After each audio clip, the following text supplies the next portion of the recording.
Hello there, and welcome to the Sleepy Space Channel. At this moment, you are traveling at 30 kilometers per second, and that speed is the very reason we cannot leave the solar system.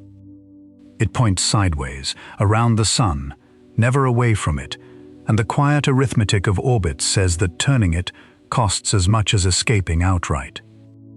That is why we cannot simply fly up, out of the flat plane of the planets, into the empty dark above. Beyond that first bar of the cage stand three more, a gravity well deeper than any engine we own, a rocket equation that multiplies fuel demands without mercy, and a territory of unlit comets that reaches halfway to the nearest star. Tonight we survey each bar in turn, from the sideways speed we are born with to the 5 machines in all of history that have ever slipped past it. If you find these explorations worth your time, a like or a subscribe helps the channel reach others who do. Thank you for being here. But for the next 2 hours, none of this is anything you need to carry. The distances hold us gently, and they always have. Settle in. Let your shoulders soften. Let your breathing slow. Let the day fade away. Let's begin. The solar system has no walls. There is no fence at the edge of it, no line drawn in the dark, no barrier of any kind between the orbit of the Earth and the space between the stars.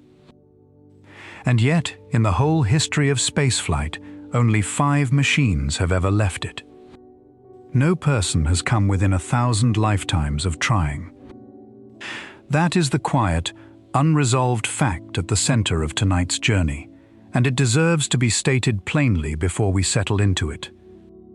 We are held in place by something that has no surface and casts no shadow, something that cannot be touched or photographed, and the strange part is that we have understood it completely for centuries. The reason we cannot escape the solar system is not a mystery. It is arithmetic. But it is arithmetic of a kind the human mind was never built to feel. And so the cage remains invisible to intuition, even when the numbers sit in plain view. To understand the cage, we have to begin with what the word escape actually means, because in space, it does not mean what it means anywhere else. On Earth, escape is a matter of geography. You leave a place by putting distance between yourself and it, and once you have crossed some boundary, you are out. Space does not work that way. Gravity has no edge. The pull of the sun weakens with distance, following a smooth and unbroken law, but it never reaches zero. Double your distance from the sun and its grip on you falls to 1/4 of what it was. Double it again and the grip falls to 1/16. The numbers shrink and shrink, but they never vanish. A grain of dust 10 trillion kilometers from here still feels the sun, faintly, patiently, the way the whole universe feels everything else in it. There is no distance at which the sun lets go. So escape cannot mean getting beyond the sun's gravity, because there is no beyond. Instead, escape means something more subtle and, in its own way, more beautiful. Escape means moving fast enough that the sun's endless braking can never quite finish the job. Imagine throwing a stone upward.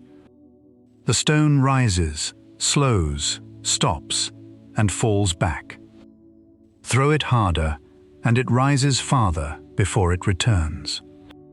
Now imagine throwing it so hard that although gravity slows it forever, the slowing weakens faster than the speed runs out. The stone rises and slows, and rises, and slows, and there is always a little speed left over, all the way to infinity. That is escape velocity. It is not a doorway or a boundary. It is a speed, a threshold written not in distance but in motion, the exact pace at which an object's energy of movement equals the depth of the well it sits in. Physicists keep the books on this with a single elegant convention. An object bound to the sun is said to have negative energy.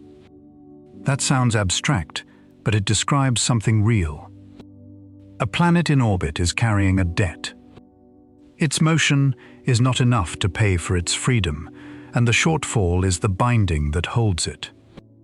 To escape is to bring the account exactly to zero, to pay off the debt in speed. Anything less, and no matter how far you travel, the ledger eventually calls you back. A comet can climb for 1,000,000 years into the far dark, spending its speed the whole way, and if its energy is even slightly negative, it will slow and pause and begin the long fall home. Distance is not freedom. Only speed is freedom, and the price is fixed by the depth of the well. Here the numbers begin to tell their story, and it is worth listening to them slowly. To escape the Earth, starting from its surface, you must reach about 11.2 kilometers per second. That is already an enormous speed, some 30 times faster than sound, and reaching it consumed the better part of a century of rocketry. Every deep space probe ever flown has managed it, and so escaping Earth can feel like a solved problem, a trick we have learned and repeated until it became routine.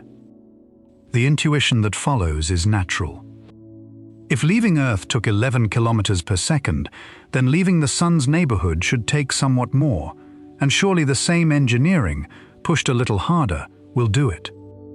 This is the intuition the solar system quietly refuses.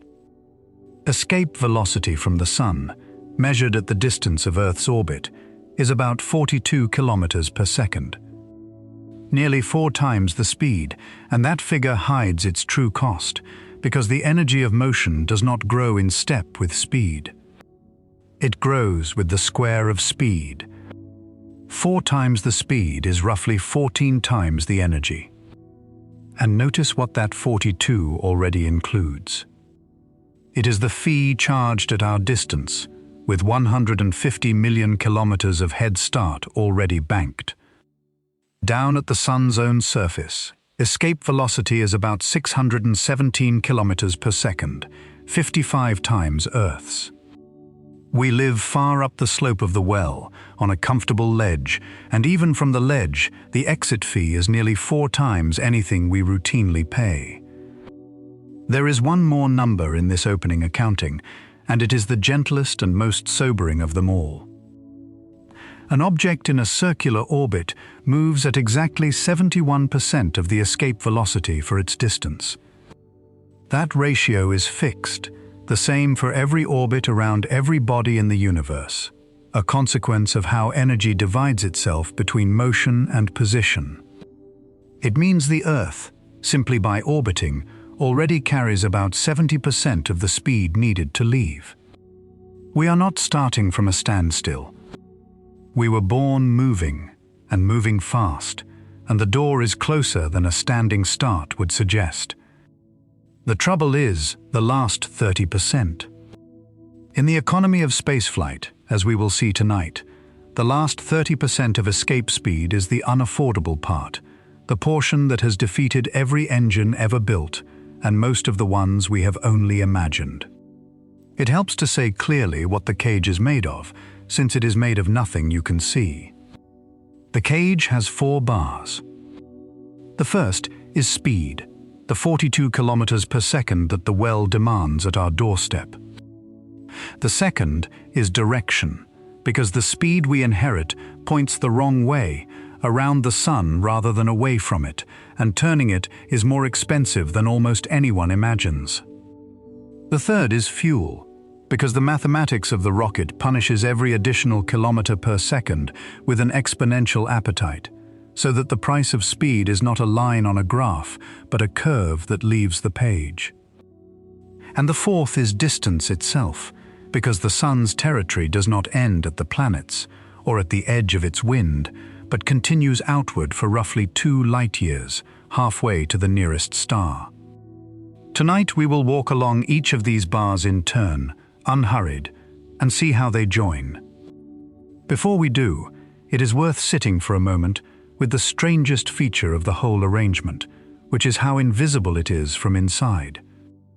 Nothing in daily life hints that we are bound. The sun rises as a warm and modest disk, 93 million miles away, and nothing about it suggests a grip. There is no sensation of orbit, no lean, no hum of motion, because a body in orbit is a body in free fall, and free fall feels like nothing at all.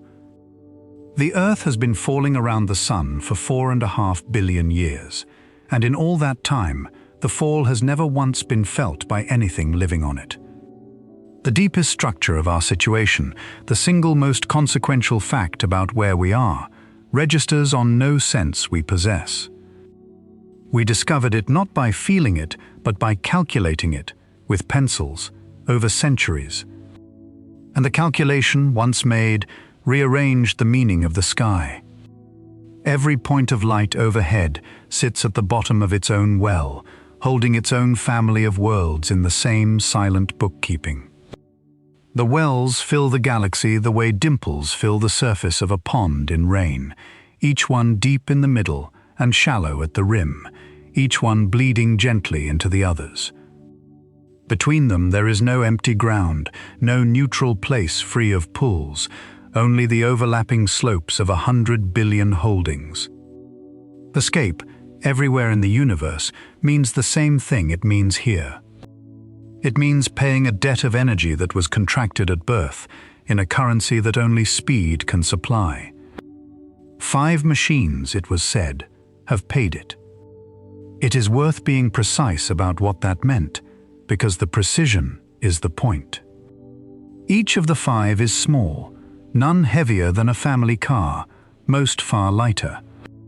Each was flung outward not mainly by its own rocket, but by borrowing speed from planets along the way, a technique we will spend a full part of tonight admiring. Each is now coasting, engines long dead or dying, on a path that will never bend back.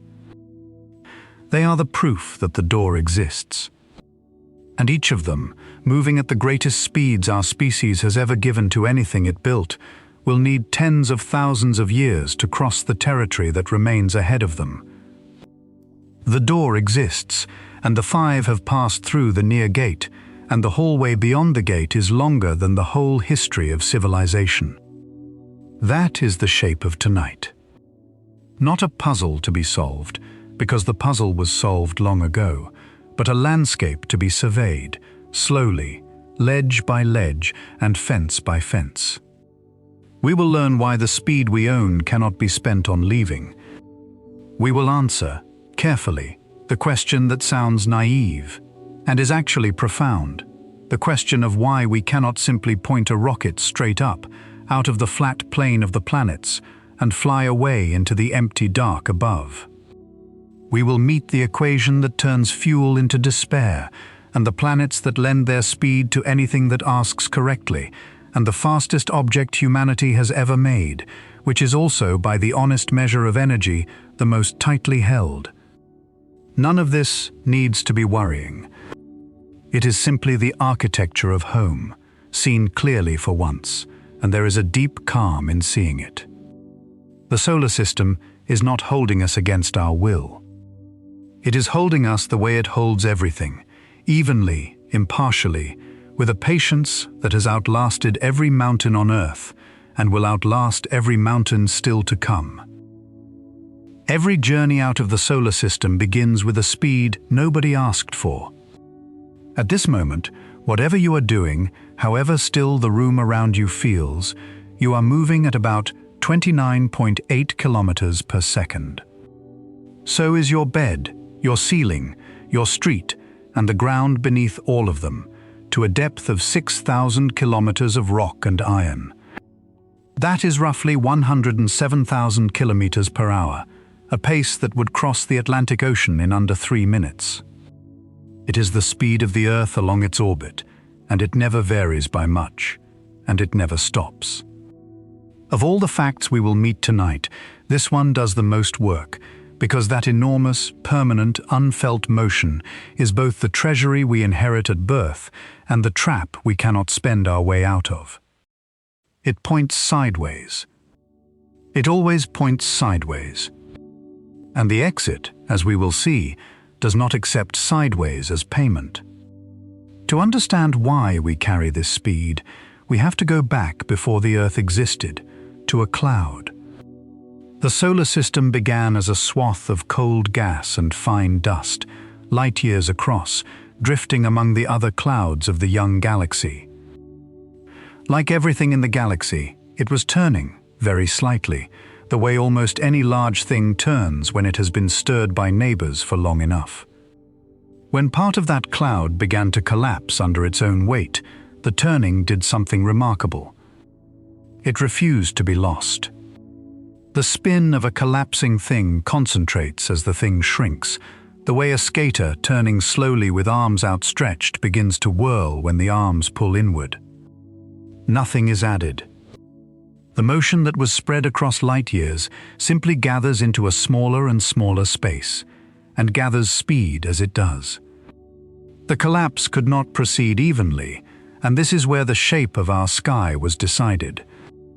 Along the axis of the spin, from the poles inward, gravity pulled material down with nothing to oppose it, and the cloud thinned in that direction quickly. But across the spin, in the plane of the turning, the rotation itself resisted the fall. Material trying to move inward found itself swinging around instead, held out by its own motion. Over a few 100,000 years, the cloud settled into the only shape that balances both tendencies, a thin, turning disk with a growing star at the center. Nearly everything that would become the planets was confined to that plane, circling in the same direction, sharing the motion of the original cloud like an heirloom divided among children. The Earth condensed from that disk, and its orbital speed is simply its share of the inheritance. Nothing has meaningfully slowed it since. Space at our distance from the Sun is so close to empty that the Earth loses no measurable speed to friction, and so the 30 kilometers per second of the ancient disk is still with us, 4.5 billion years later, unspent and unspendable. This is why the solar system is flat, a fact that is easy to hear and easy to underestimate. All 8 planets orbit within a few degrees of a single plane, called the ecliptic, and all 8 travel the same way around, counterclockwise when viewed from above the Sun's north pole. The flatness is not an arrangement or a coincidence. It is a fossil, the preserved geometry of a collapse that finished before the Earth was born. When you look at the night sky and see the planets strung along a single narrow band, you are seeing the old disk edge on from inside it. Now we should be honest about what an orbit actually is, because the word suggests something gentler than the truth. The Earth is not resting on anything. Nothing holds it up. The Earth is falling toward the Sun right now, continuously, pulled by a force that never tires, and it has been falling this way since before there was life to notice. What saves it is not support, but speed. In the time it takes to fall any given distance toward the Sun, the Earth's sideways motion has carried it far enough along that the Sun is no longer where it was falling toward. The fall bends. It keeps bending. It bends at exactly the rate that closes the path into a ring, and so the Earth falls forever and lands never, circling the point it can never reach and never leave. An orbit is a fall that perpetually misses. Every moon, every planet, every ring of every giant world is doing this and only this, missing, elegantly, without end. There is another way to picture the same situation, and it is the picture most people already carry without knowing its name. Imagine riding along with the Earth, turning as it turns, so that the Sun seems to hang motionless in your sky.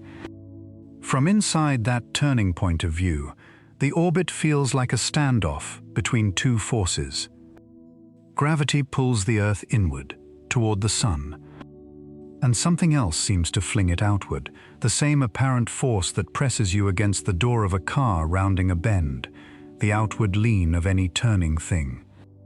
In the turning frame, these two are in perfect balance, the inward pull and the outward fling cancelling exactly, which is why the distance between Earth and Sun holds steady year after year. This is the balance people mean when they say the planets are held up by their motion. Within its frame, it is honest physics, and it explains why the arrangement feels so stable. But the picture carries a hidden lesson, and the lesson is the heart of tonight. The outward fling is not a force you can climb. It is a bookkeeping of turning, an artifact of the ride, and it exists only as long as the turning continues. There is no ladder in it, no floor to push against, no direction called up that leads out of the well. If you want to move outward in that picture, more distance between you and the sun, the method is not to push away from the sun. The method is to turn faster. Speed is altitude, in the deep accounting of orbits. Add speed along your direction of travel, and your path swells outward on its own, the balance shifting so that the fling outweighs the fall until a new, wider balance is found. Subtract speed, and you sink inward. The steering wheel of the solar system is the throttle. There is no other control. This single fact, that speed and only speed buys distance from the sun, reorganizes everything about how motion works here. On Earth, we navigate with direction.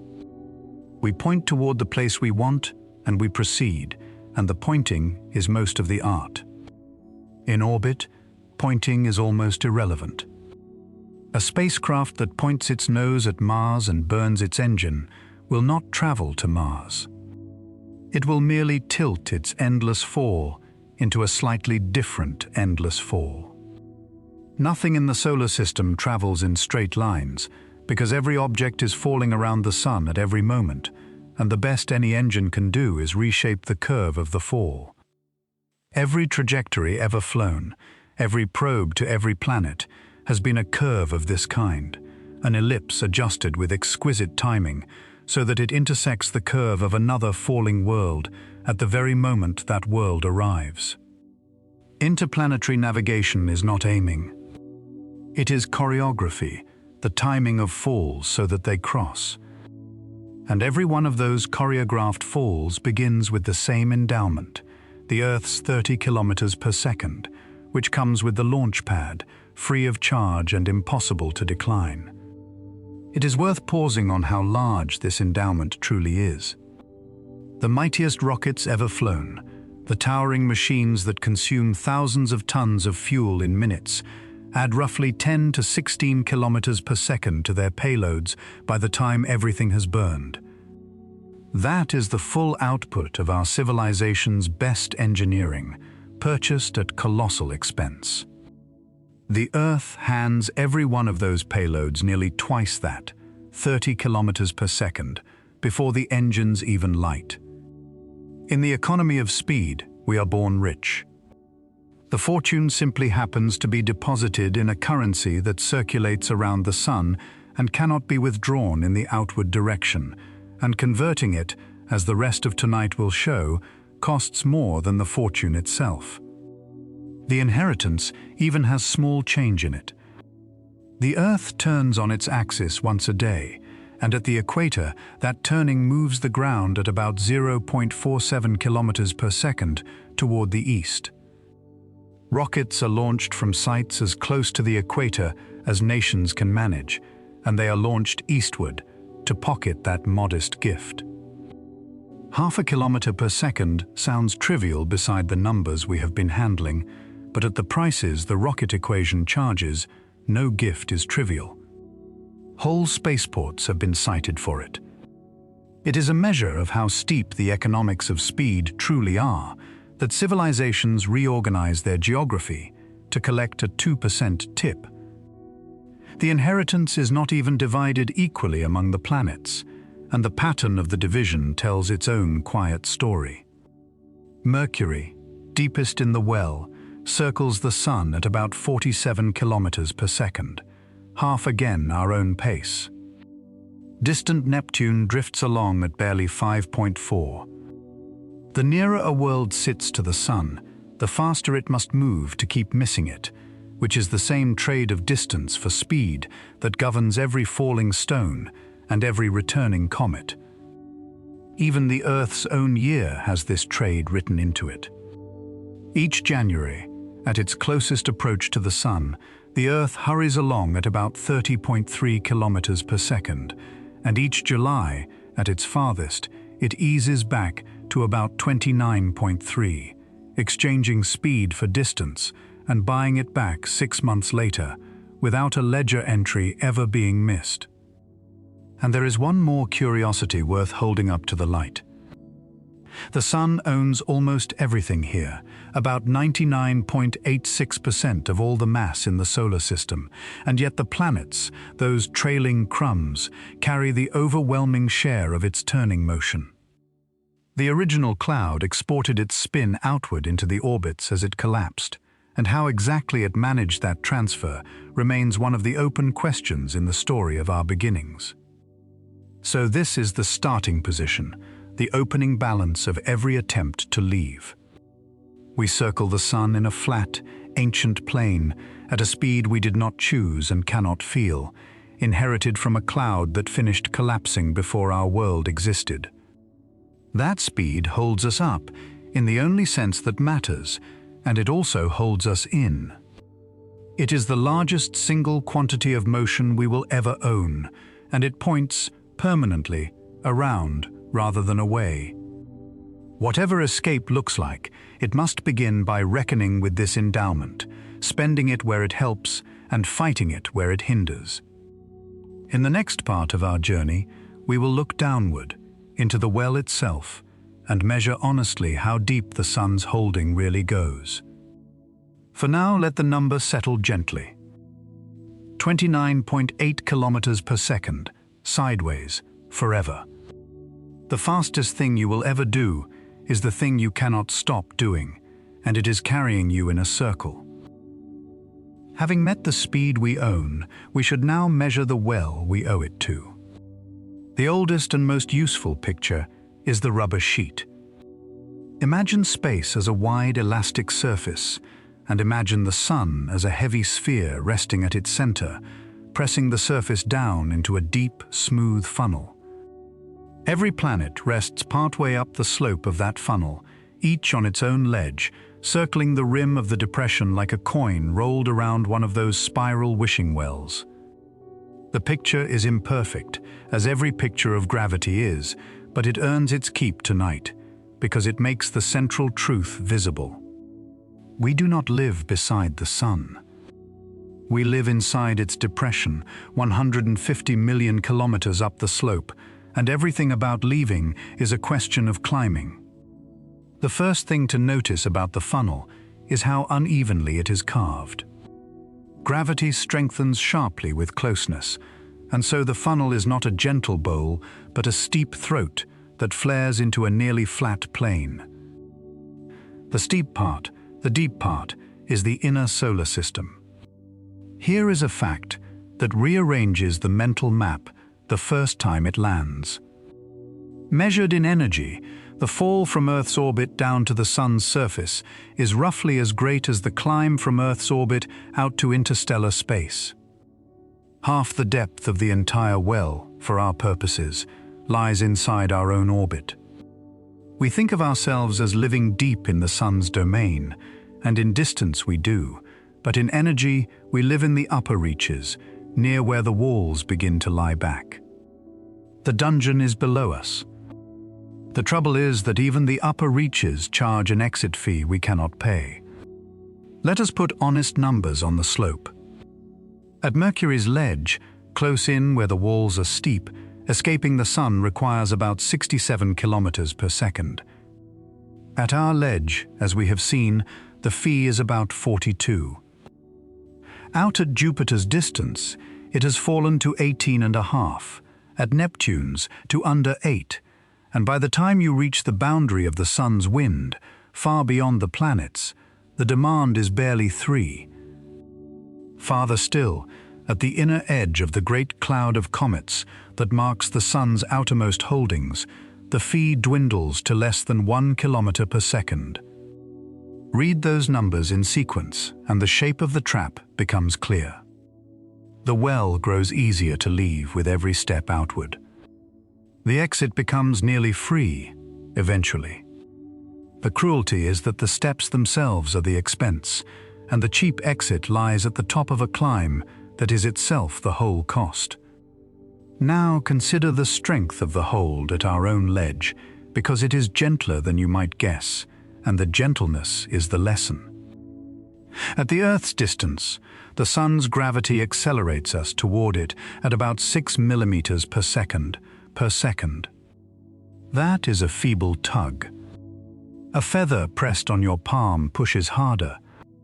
If you could stand on a platform in space at our distance and step off, the Sun would draw you toward it so lazily that after a full minute of falling, you would be drifting at about the pace of a casual walk. And yet this faint, patient pull, sustained without a single pause, is enough to take the Earth's 107,000 kilometers per hour of motion and bend it, day after day, into a closed ring. Nothing about the Sun's grip is fierce. It wins the way water wins against stone, by never stopping. Weak forces with infinite patience defeat strong forces with none, and gravity is the weakest force there is, and the most patient. The comparison between the Sun's well and the Earth's deserves care, because it is where intuition most wants to go wrong. Escaping the Earth from its surface takes 11.2 kilometers per second. Escaping the Sun from its surface would take about 617. As a ratio of speeds, that is 55 to 1. But energy, as we keep finding, grows as the square of speed, and so as a ratio of energies, kilogram for kilogram, the Sun's well from its surface is roughly 3,000 times deeper than Earth's. Even from up here, on our high ledge, the arithmetic stays lopsided. For every unit of energy a spacecraft spends escaping the Earth, it must find several more to buy its way past the Sun's remaining claim. Leaving Earth, for all its fire and thunder, is the staircase in front of the house. Leaving the Sun is the mountain range that begins where the staircase ends, and the range was always going to be there, hidden behind the door. It is worth asking, as a way of feeling the well's shape, what it would take to refuse the whole arrangement, to simply hover. Suppose a vehicle at our distance chose to stand still, motionless with respect to the Sun, holding its position by thrust alone, engines pointed down into the funnel, balancing on fire. The engines would need to supply that 6 millimeters per second of acceleration forever, without a moment of rest. No fuel supply in the solar system could sustain it for any meaningful time. Every ton of propellant would buy minutes, and then the fall would resume. This is why nothing in the universe hovers. Orbit is not one lifestyle among several, chosen for its elegance. Orbit is the only affordable way of not falling into the thing that holds you. The planets circle because circling is the sole alternative to arriving, and arriving at the bottom of this particular well means the Sun. And how far does the holding extend?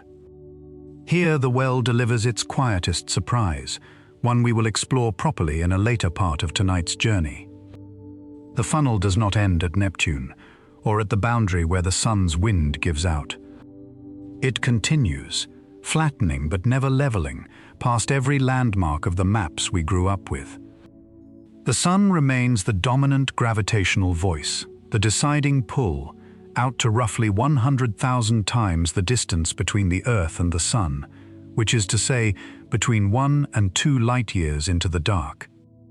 Only there, at distances so great that the Sun has faded to a bright and nameless star, do the tides of the galaxy, the summed pull of everything else, finally speak louder. That crossover, gradual and invisible, is the true rim of the funnel. Everything inside it, and there is a great deal inside it, belongs to the sun in the only sense that matters. If percentages and ratios feel slippery, there is a plainer way to weigh the toll, using a single kilogram as the measure. Take 1 kilogram of anything, a bag of sugar, a paperback book, a brick, and ask what it costs to remove it from the solar system entirely, starting from the ground beneath you. Lifting it free of the Earth's well alone requires about 170 million joules, roughly the energy released by burning 4 liters of fuel spent on 1 bag of sugar. But the sun's remaining claim on that same kilogram, even from up here on our ledge, comes to nearly 900 million joules more.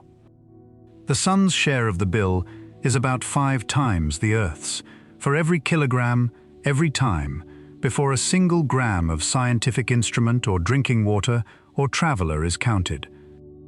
Multiply by the mass of any vessel worth sending, thousands of kilograms at the least, and the numbers leave the realm of engineering budgets and enter the realm of national economies. That is the well, restated in the currency of effort, and it explains in advance why every escape story we tell tonight will turn on borrowing rather than brute force. The bookkeeping of the well is exact, and nothing cheats it. When, later tonight, we watch spacecraft steal speed from planets in slingshot maneuvers, it will look for a moment like theft from the well itself, energy conjured from cleverness. It is not. Every joule a spacecraft gains in such an encounter is a joule the planet loses, its orbit sinking by a distance so small that no instrument ever built could register it. The ledger stays balanced to the last decimal. The well permits redistribution. It does not permit forgiveness. Whatever leaves the solar system carries away exactly as much energy as was somewhere, somehow, paid in, and the well's memory of the debt is as old as the well. Which is not to say the well never lets anything go, and this is a gentle place to rest before we climb toward the question of direction. Nature pays the exit fee from time to time.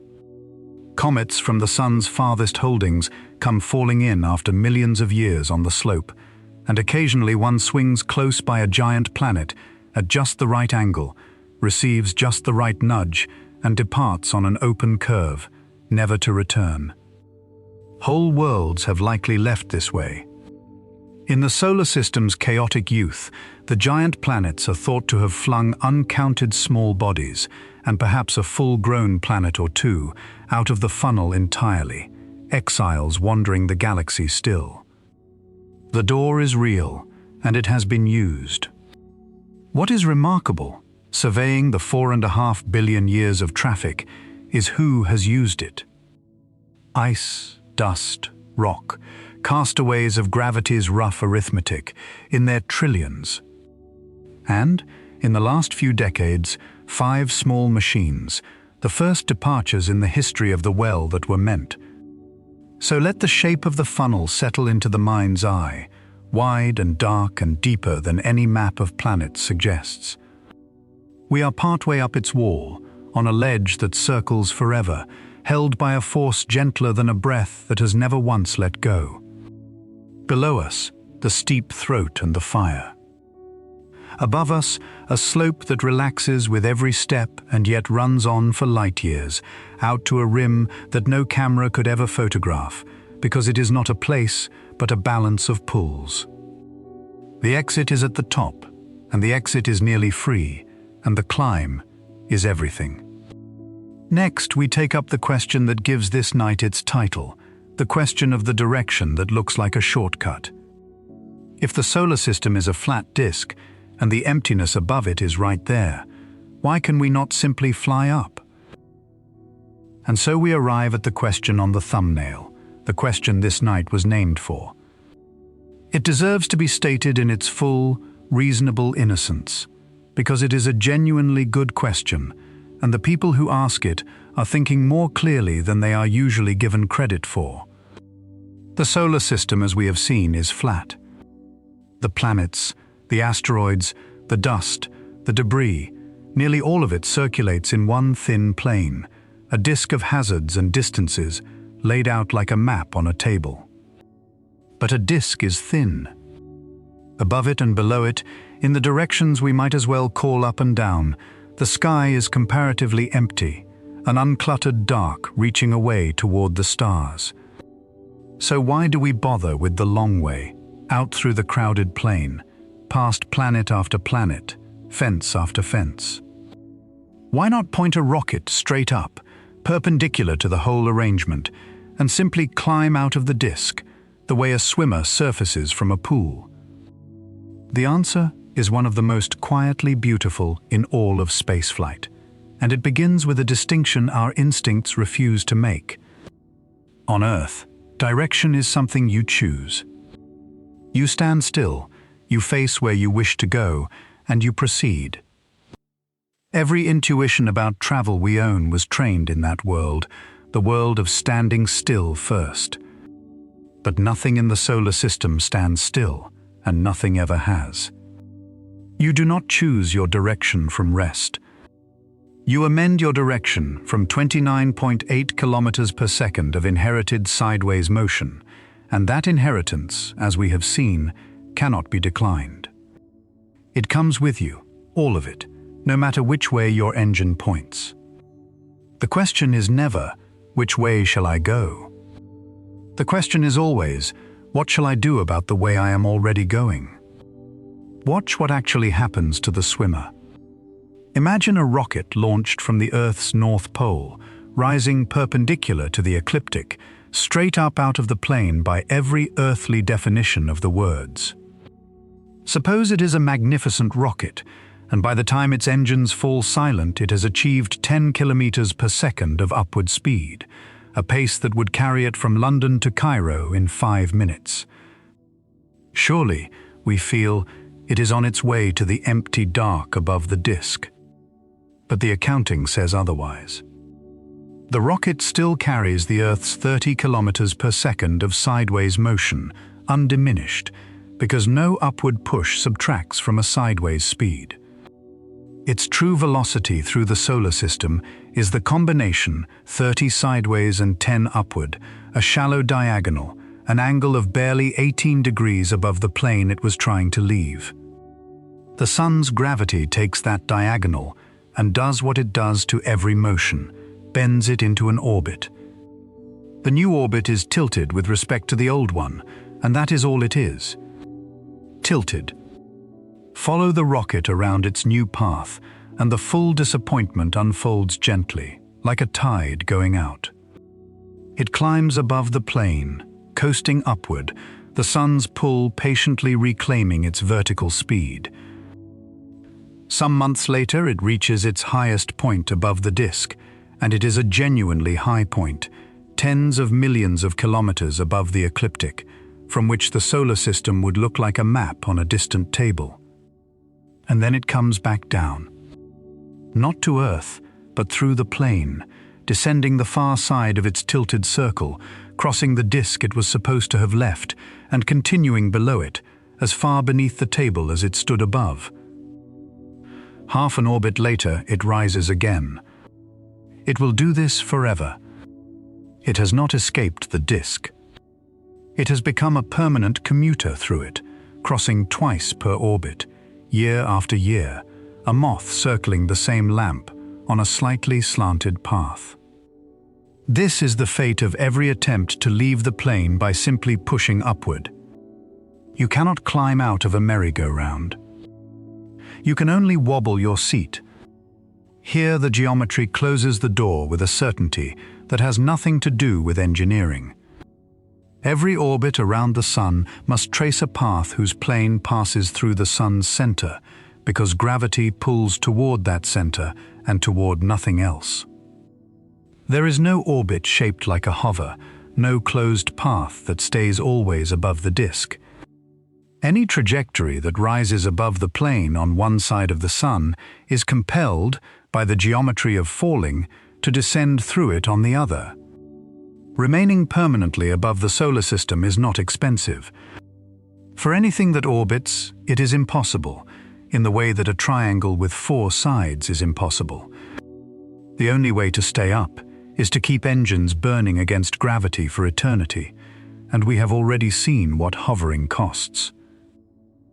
The universe does not sell that ticket. Very well, says the determined traveler, then let us do it properly.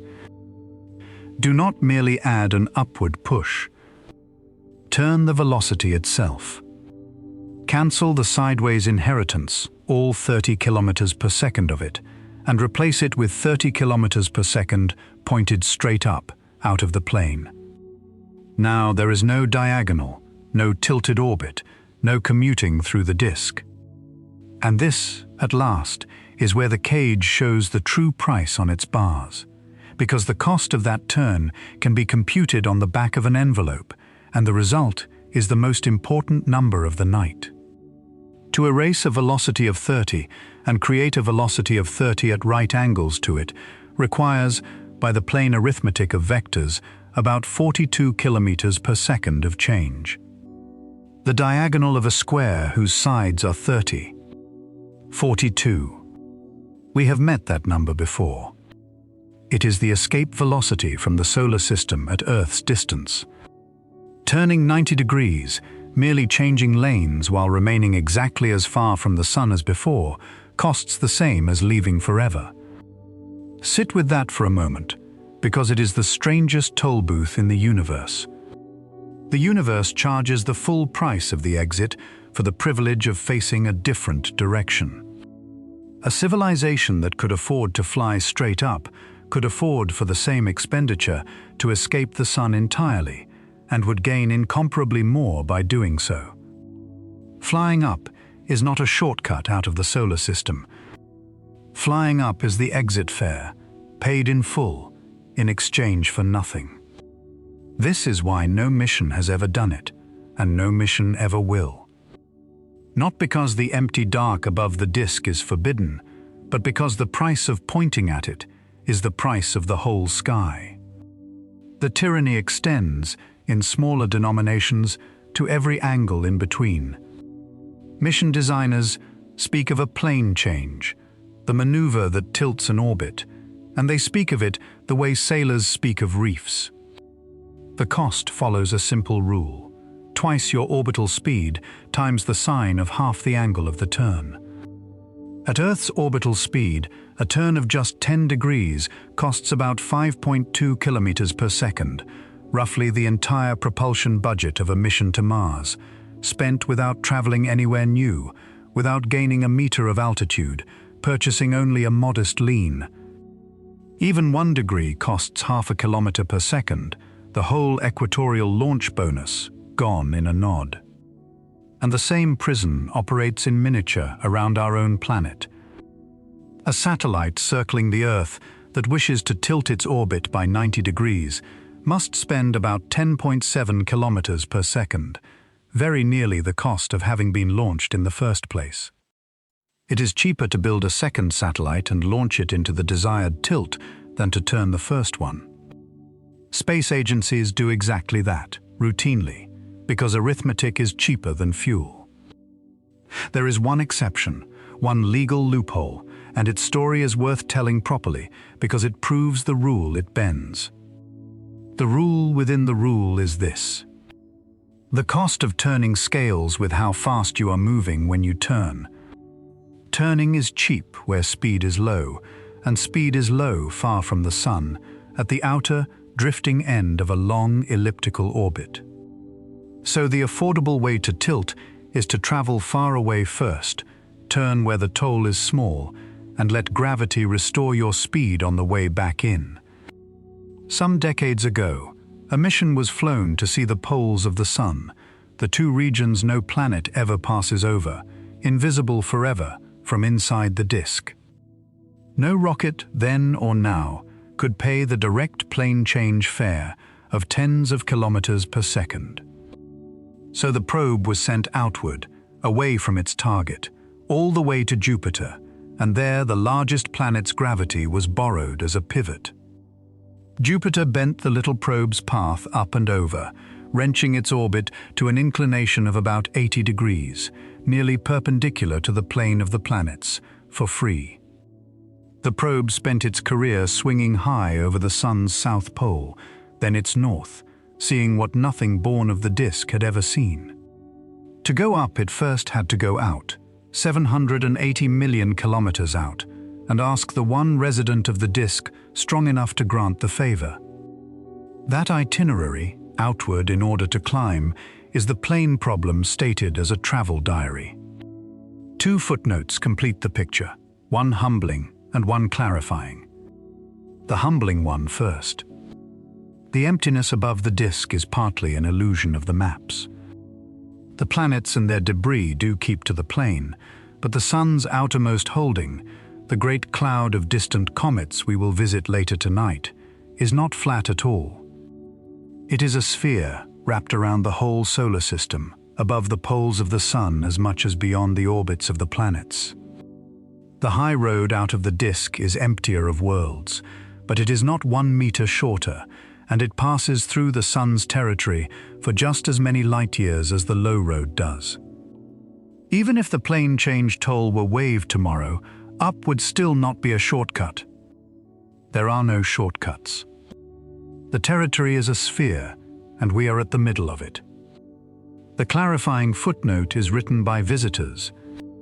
A handful of times, astronomers have watched objects pass through the solar system that were not born here, wanderers from other stars, falling through on open curves. What marked them as foreign, as much as their speed, was their disregard for our geometry. They came steeply, one nearly perpendicular to the ecliptic, cutting through the disk at whatever angle their long histories had given them, oblivious to the current the rest of us ride. That is what freedom from the plane looks like, and notice what it took. They were never passengers of our disk in the first place. The current binds only those who were born in it, which is to say, everything with an address here. So the thumbnail question has its answer, and like the best answers, it replaces a small mystery with a larger clarity. We cannot fly up because we are not starting from stillness, and never were. We are passengers on a current of motion 30 kilometers per second wide, a current that flows in a circle and carries everything, and our engines are too small to swim against it. The disk above us is not roofed. It is not walled. It is simply that every road out of a current leads along the current, and the current has been flowing since before the Earth was here to ride it. The empty dark above the plane will stay empty of us, not because it is far, but because in the deepest sense, it is not on the way to anywhere. The way out of the solar system, for creatures of the disk, runs through the disk. And that way has fences of its own, which is where our journey goes next. If the well sets the price of escape, and the plane sets the direction, there remains the question of the vehicle. And here we meet the third bar of the cage, the one made of mathematics alone. It is time to be honest about rockets. For all their grandeur, rockets operate on a principle a child discovers with a balloon. Throw mass one way and you drift the other. A rocket is a machine for throwing part of itself backward, very fast, and everything about its performance follows from a single uncomfortable consequence. The fuel a rocket will burn later must be carried now, which means the fuel burned early is spent accelerating fuel, and the fuel that accelerates that fuel must itself be carried and accelerated first. The machine hauls its own future expenses and pays interest on them in the present. Written out formally, this becomes the rocket equation, the master law of spaceflight, relating the speed a rocket can gain to the speed of its exhaust, and the ratio of its full weight to its empty weight. The equation is short enough to say in a breath. The velocity a rocket can gain equals its exhaust velocity times the logarithm of its mass ratio.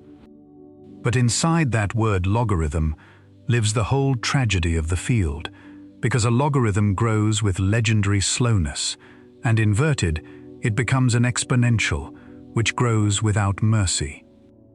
Speed gains add. Fuel costs multiply. Ask a rocket for one more increment of velocity, and it asks you for a percentage more fuel, compounding, like a debt. The relationship between what you want and what you must pay is not a line. It is a curve that leaves the page, and every spacefaring dream that has ever quietly died somewhere on that curve. The numbers make it plain. The finest chemical engines we have ever built, burning hydrogen with oxygen, produce exhaust moving at about 4.4 kilometers per second, and chemistry will not give much more, because the energy in molecular bonds is what it is. Now consult the equation. To gain a velocity equal to your exhaust velocity, your rocket must be 63% fuel at liftoff. To gain twice your exhaust velocity, 86% fuel. 3 times, 95%. 5 times, 99.3%. A machine that is propellant to within a rounding error, a tank with a rumor of a spacecraft clinging to it. Every step up the ladder of speed squeezes the payload toward nothing, and the squeezing is exponential, and there is no appeal. Set this against the fares we priced earlier in the night, and the picture assembles itself.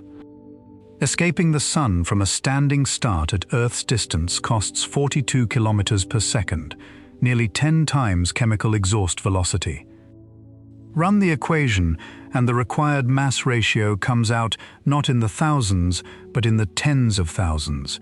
A rocket tens of thousands of times heavier than what it delivers.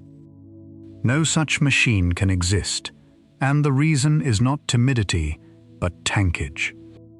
The tanks that hold the propellant, the walls and plumbing and structure, weigh something, and long before the mass ratio reaches such figures, the tanks alone outweigh the allowance for everything else. Somewhere near a ratio of 20 or 30, chemistry runs out of cleverness. The rocket equation does not merely make solar escape expensive for chemical rockets. It makes it, for any single machine, impossible.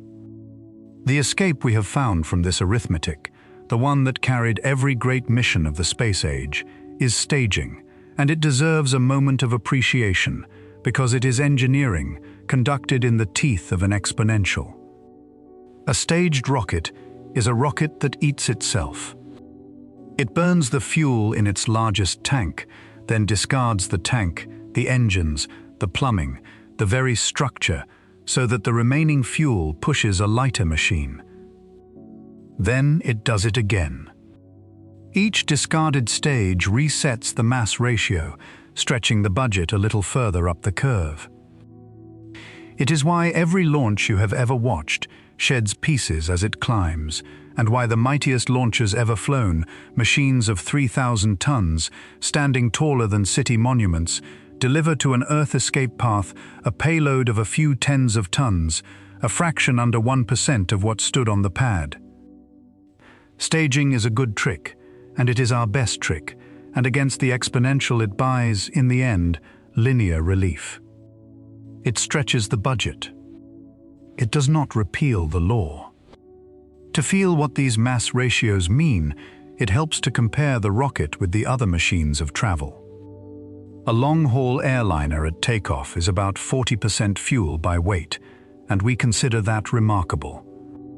A rocket bound merely for orbit is about 90% fuel, closer in its proportions to an egg than to an aircraft, a thin shell of structure wrapped around a mass of propellant, so delicate that many launch vehicles cannot support their own weight unless their tanks are pressurized. Engineers speak of vehicles that would crumple on the pad like drink cans if the fuel that stiffens them were drained. That is what living at mass ratio 10 looks like, and mass ratio 10 buys the doorstep of space. The exit from the sun's well, priced honestly for a single chemical machine, sits near mass ratio 14,000. The gap between those two numbers is not a challenge. It is a verdict, and every propulsion engineer alive has read it. There is a further tax the equation does not even mention, collected before the journey properly begins. A rocket climbing away from a planet spends its first minutes thrusting against gravity's continuous pull, and every second spent climbing slowly is a second of thrust partially wasted, a levy the trade calls gravity loss. Hundreds of meters per second vanish this way on every launch, simply because the machine cannot leap to speed instantly.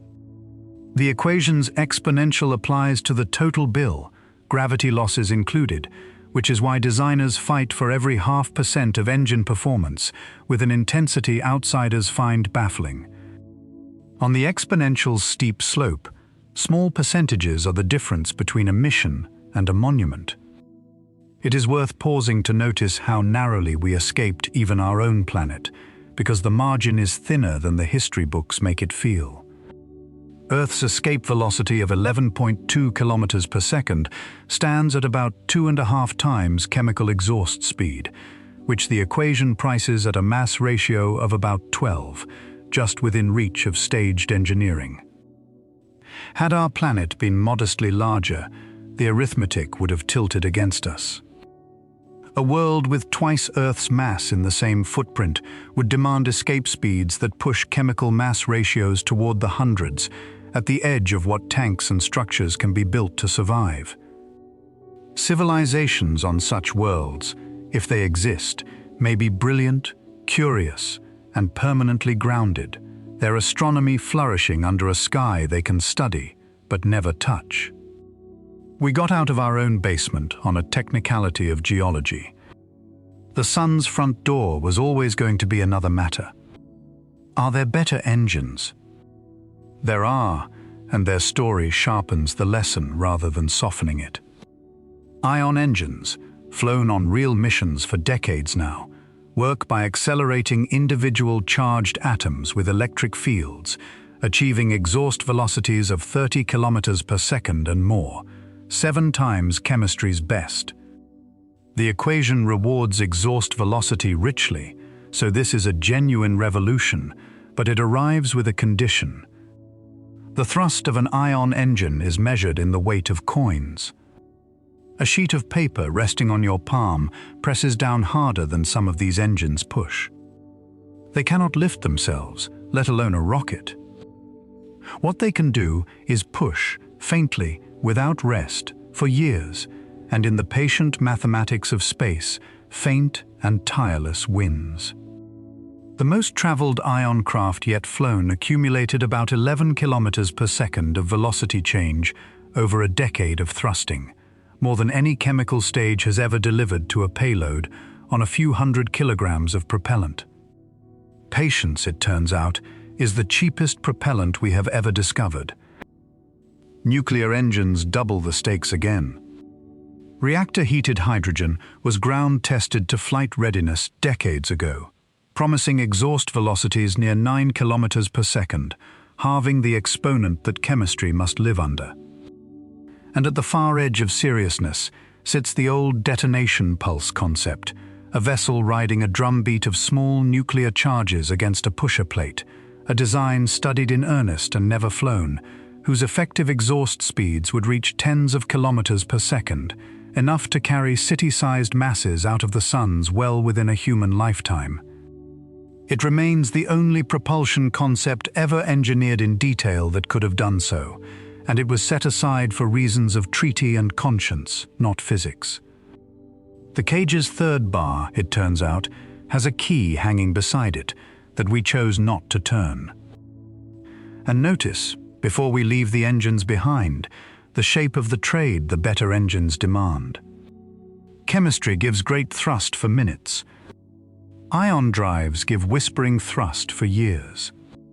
Nothing yet built gives both at once, because the two virtues draw on the same power supply, and power is mass, and mass is the enemy.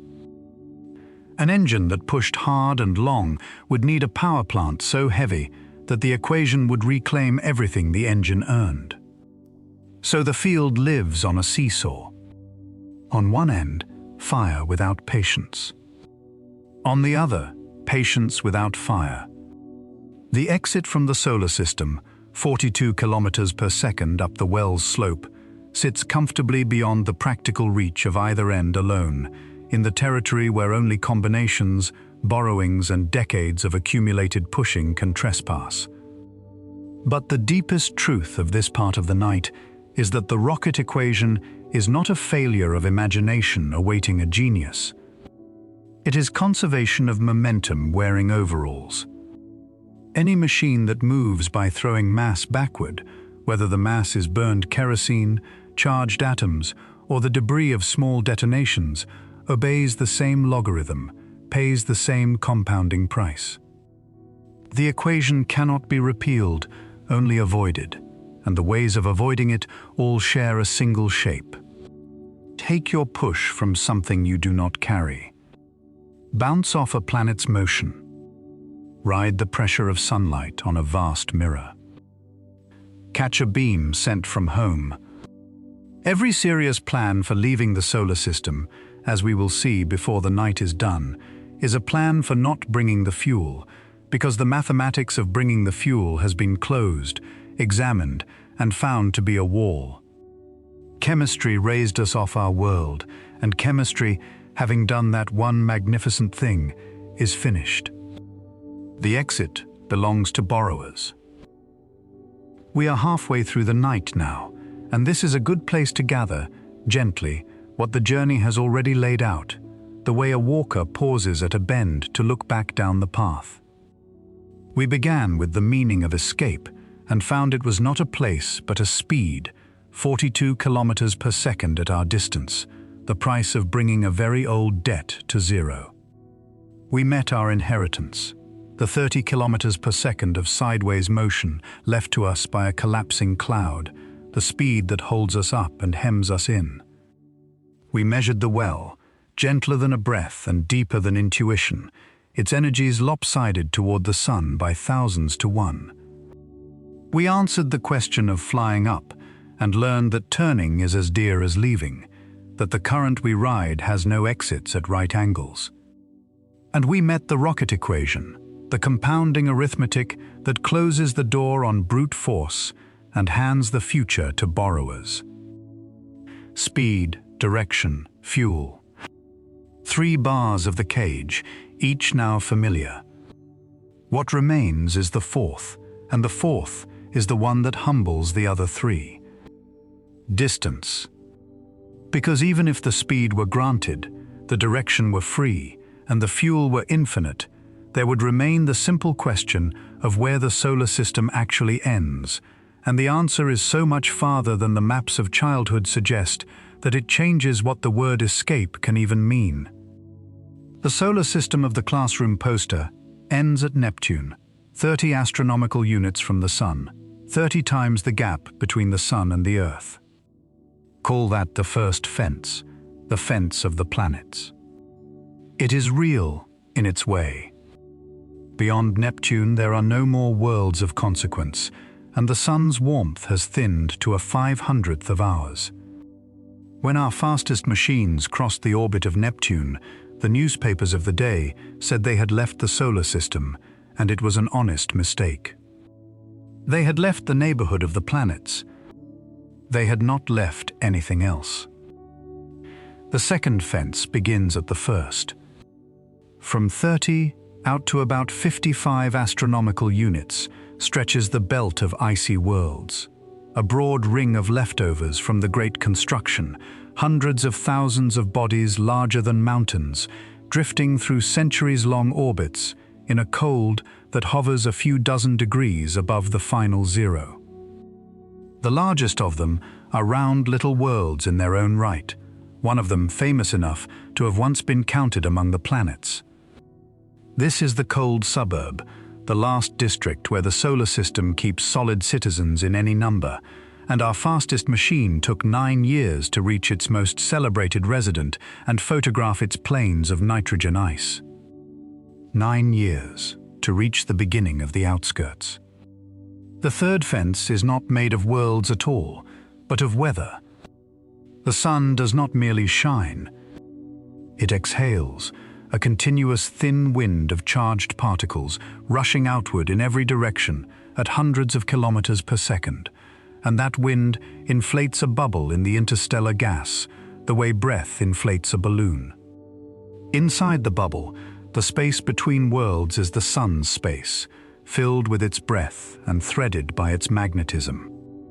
Around 90 astronomical units out, the wind, thinned by the widening of its own sphere, abruptly slows and piles up against the pressure of the gas between the stars.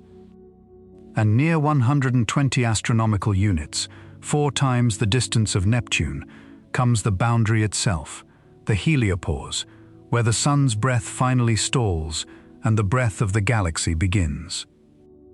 2 machines have crossed that line and lived to report it, their instruments registering, within the space of a single day's travel, the plasma of home falling away and the denser, colder plasma of interstellar space pressing in. It is the most defensible border the solar system has, the place where a physical thing that belongs to the sun genuinely ends. And when the crossings were announced, the world's headlines said, again, that we had left the solar system. And again, the truth was gentler and stranger. The heliopause is a weather boundary, not a gravitational one. The sun's wind ends there. The sun's grip does not notice it. Every object at that distance, and far beyond it, remains bound, still orbiting, still deep inside the funnel we measured earlier in the night, where the escape phase still stands at some 3 kilometers per second. Crossing the heliopause is leaving the sun's atmosphere, in a manner of speaking. It is not leaving the sun's territory. The territory continues, dark and unmarked, for a distance that the next fence measures. The bubble of the sun's breath, it should be said, is not the tidy sphere the word suggests. The sun is moving, carrying its whole household through the interstellar gas at about 25 kilometers per second, and the bubble it blows is shaped by that travel the way a raindrop is shaped by falling. On the windward side, the side facing our direction of motion, the boundary is pressed closer in. Behind us, it streams away into a long tail, the wake of the solar system, trailing for hundreds of astronomical units, like the tail of an unimaginably slow comet.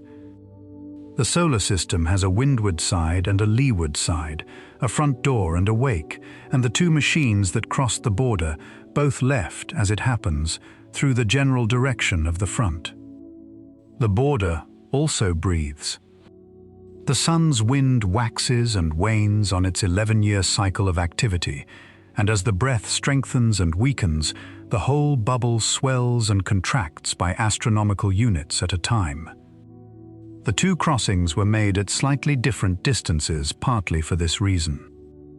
The outermost weather boundary of the solar system is not a line on a map. It is a tide, and it was moving toward one of the spacecraft even as the spacecraft moved toward it. The 4th fence is the one that changes the scale of the whole conversation. Far beyond the heliopause, beginning around 2,000 astronomical units and stretching to perhaps 150,000, lies the sun's outermost holding, a spherical cloud of comets, trillions of them, each an unlit mountain of ice on an orbit that may take 1,000,000 years to close. No telescope has ever seen this cloud directly. Its bodies are too small, too dark, too far, and they will remain so for generations of instruments to come. We know it is there the way one knows of a distant estate from the visitors it sends. Every so often, a comet falls into the inner solar system, on an orbit thousands of centuries long, and the arithmetic of its path points back, always, to the same vast spherical reservoir in the deep dark. The cloud is the source of the great comets, the once-in-a-lifetime visitors, and it is not a flat ring but a shell, wrapped around everything, above the sun's poles as much as beyond the planets. Its outer reaches lie 1.5 to 2 light-years from the sun, and every one of those trillions of bodies, out to the last of them, is a lawful resident of the solar system, bound, orbiting, held. Now the comparison that resets the map. The nearest star system to our own lies about 4.2 light-years away. The Sun's comet cloud extends perhaps 2 light-years out. Hold those two numbers side by side, and the geography rearranges itself. The solar system's territory reaches roughly halfway to the nearest star. There is no gap between the systems worth the name, no wide neutral sea between two small islands. The islands are the size of half the sea. Escaping the solar system is not the prelude to an interstellar journey, a departure lounge before the real trip. Escaping the solar system is an interstellar journey, most of one, the majority of the distance to the nearest star spent still inside the estate of the star you are trying to leave. Nor is the outermost holding entirely private, and this is a detail worth savoring in the dark. At distances of a light-year and more, the Sun's grip, though still the deciding vote, is a faint one, and the neighbors occasionally lean over the fence. Every few 100,000 years, by the long accounting of the galaxy, some passing star drifts near enough to stir the outer cloud, loosening comets from their million-year orbits the way a footstep on a hillside loosens pebbles. Some are nudged inward, beginning falls toward the Sun that will take longer than the span of human civilization to complete, so that the comets of any given century are in part the delivered mail of encounters that happened before our species learned to write. Others are nudged outward, over the rim, and leave the Sun's service forever without a single headline. And the leaning goes both ways. One small star, already catalogued and tracked, is projected to pass within about a fifth of a light-year of the Sun, roughly 1,000,000 years from now, threading through the outer cloud itself, its own retinue of comets briefly mingling with ours, two estates interpenetrating at their hedgerows before drifting apart for another eternity. The fences of the stars are real, but at their farthest reaches they are soft and slow and occasionally shared. Set our fastest travelers against these fences, and the timescales arrange themselves like strata in rock. At 17 kilometers per second, about 3.5 astronomical units per year, the planetary fence falls in a decade. The belt of ice takes another few years. The heliopause, the weather border, 4 decades of flight, accomplished exactly twice in history, within living memory, by machines launched when their builders were young. The inner edge of the comet cloud, at the same pace, roughly 300 years, 10 generations of the families of the engineers.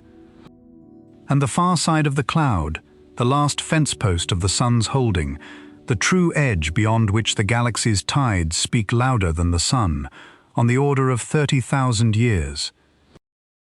Our farthest, fastest machine, the most escaped object our species has ever produced, has completed, by that final measure, well under 1% of the exit.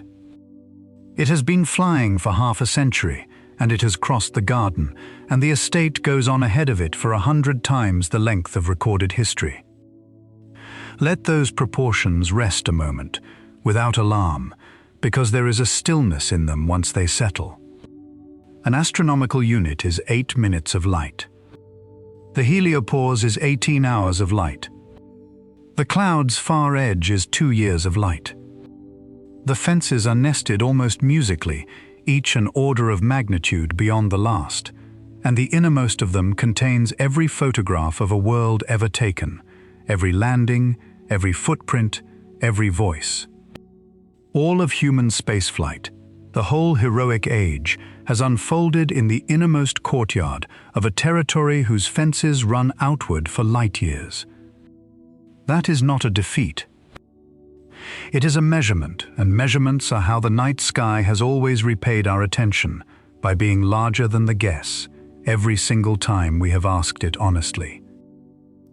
Against everything the night has measured so far, the wells and the fences and the compounding arithmetic, stands a short and remarkable roll call. 5 machines, in the whole history of the world, carry enough speed to leave the sun forever. Not 5 programs, not 5 classes of vehicle. 5 individual objects, each with a serial number and a launch date and a control room that once cheered for it, are currently outbound on open curves that will never bend back. Everything else we have ever launched, every station and satellite and telescope, every crewed capsule, every Mars rover's cruise stage, remains the sun's property, circling somewhere in the funnel. The 5 are the exceptions, the entire escape roster of our species, and their stories, told gently, contain everything the night has taught so far, compressed into hardware. The first 2 were Pathfinders, launched in the early years of the outer planet era, twin scouts sent to prove that the asteroid belt could be crossed and that a machine could survive the radiation storms of Jupiter. Each weighs about 1/4 of a ton, the mass of a large motorcycle. Each passed its giant planet, took the great world's gravitational handshake, and came away moving faster than the sun could ever reclaim. Their escapes were, in a sense, incidental, a byproduct of the flybys their science required, and there is something fitting in that. The first objects our species freed from the sun were freed almost accidentally, the way the first ocean crossings were storms doing before they were sailors. The second pair are the famous ones, the grand tourists, and their story turns on a piece of celestial luck. The 4 giant planets, each on its own slow orbit, drift into a rough alignment, a curving archipelago, only once every 175 years or so. A mission launched at the right moment could ride that alignment like a set of stepping stones, each planet's gravity bending the path onward to the next and adding speed at every stone. The alignment of the late 20th century was noticed, the arithmetic was done, and 2 machines of about 800 kilograms each were sent to run the archipelago. One visited Jupiter and Saturn, then was flung up and out. The other did the full circuit, Jupiter, Saturn, the ice giants both, the only spacecraft ever to visit the outermost pair, and left the plane of the planets with its cameras turned back for one final family portrait of the worlds it was leaving. Their itineraries were less flight plans than sequences of borrowed pushes, each giant paying a toll it will never miss. And between them they carried out the most productive scientific voyage in history on the energy budget of a small town's streetlights. The 5th is the youngest, the one sent to the little world at the edge of the classical maps. It holds a record the others do not.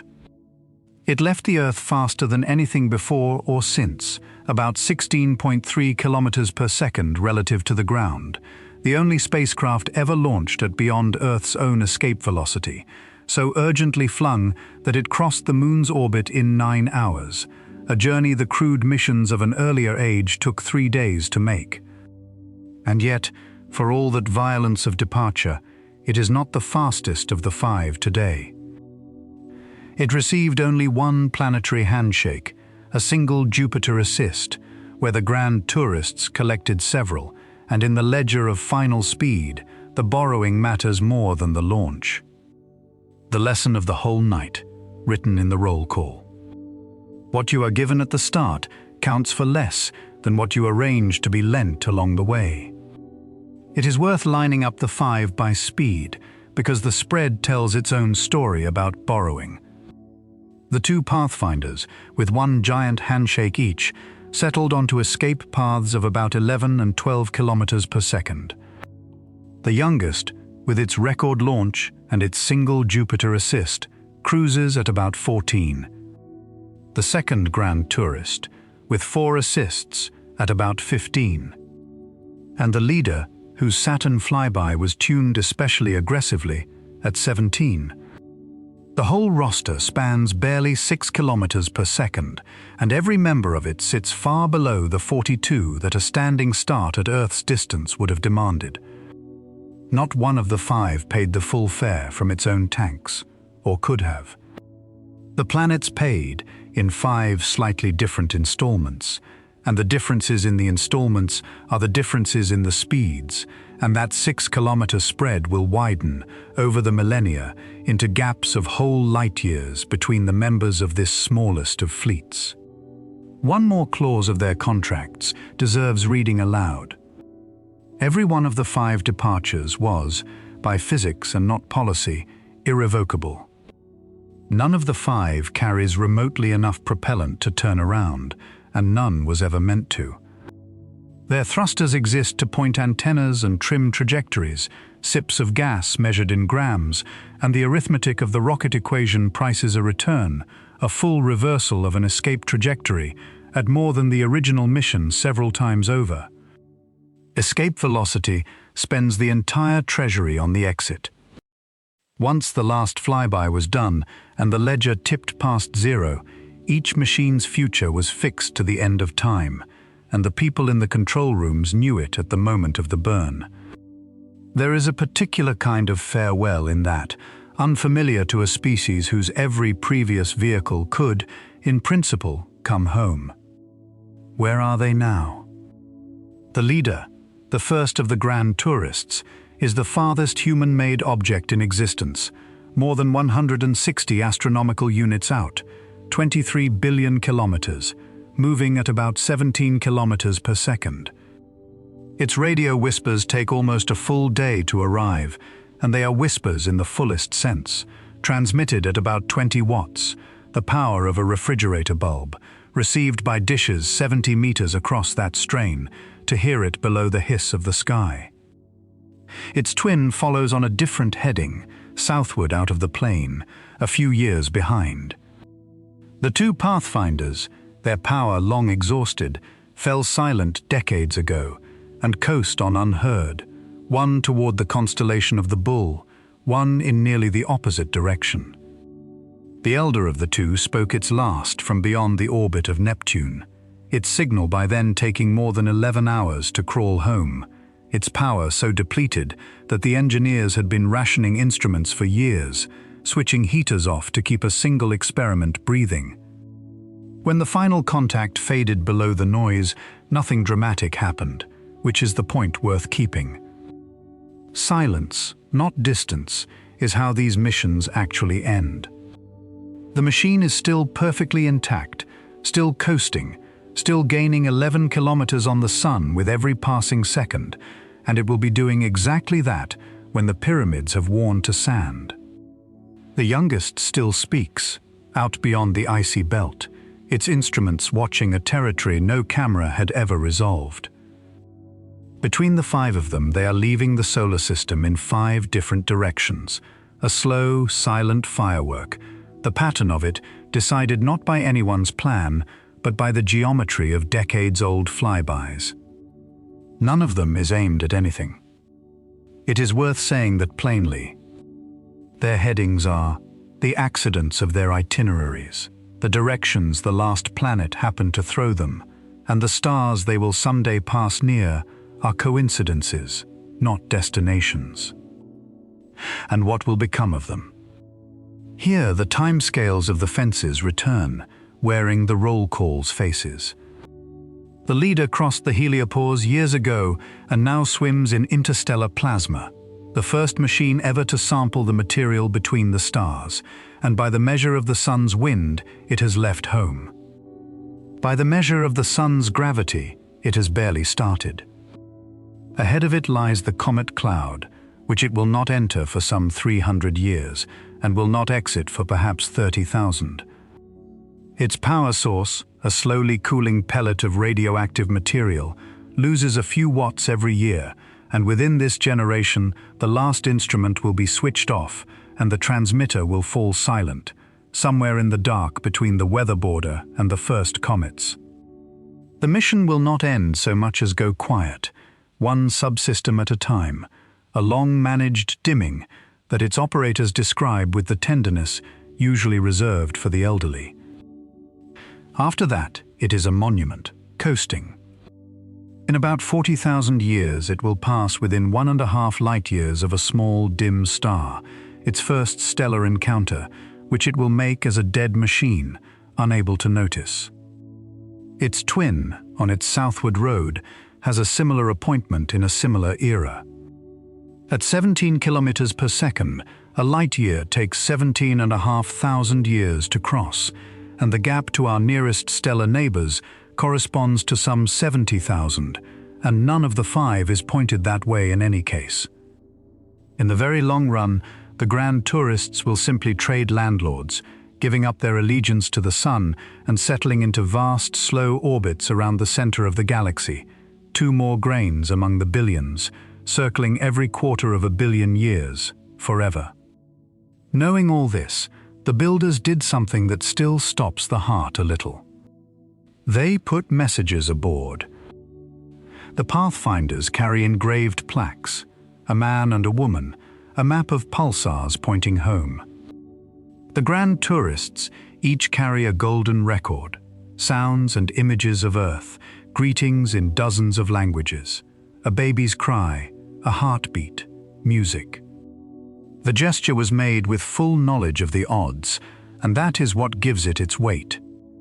The builders understood, better than anyone alive, that the machines would outlast the missions, the languages on the records, quite possibly the civilization that pressed them, and that the chance of any finder in the deep of time was next to nothing.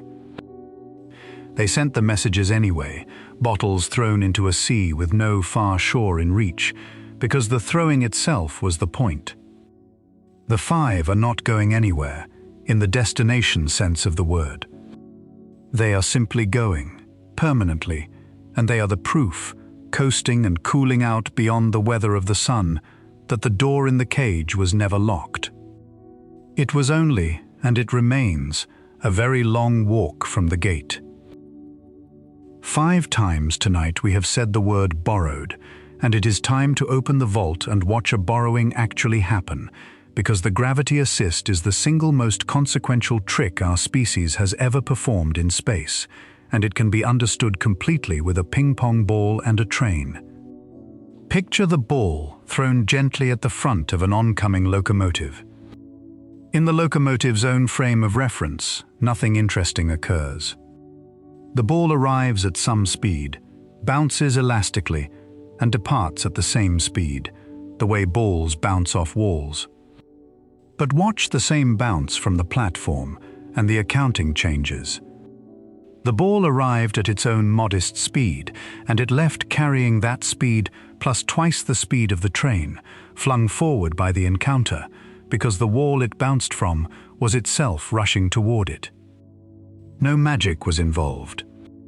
The train is simply so much heavier than the ball that its own loss of speed is beyond measuring, while the ball's gain is beyond ignoring.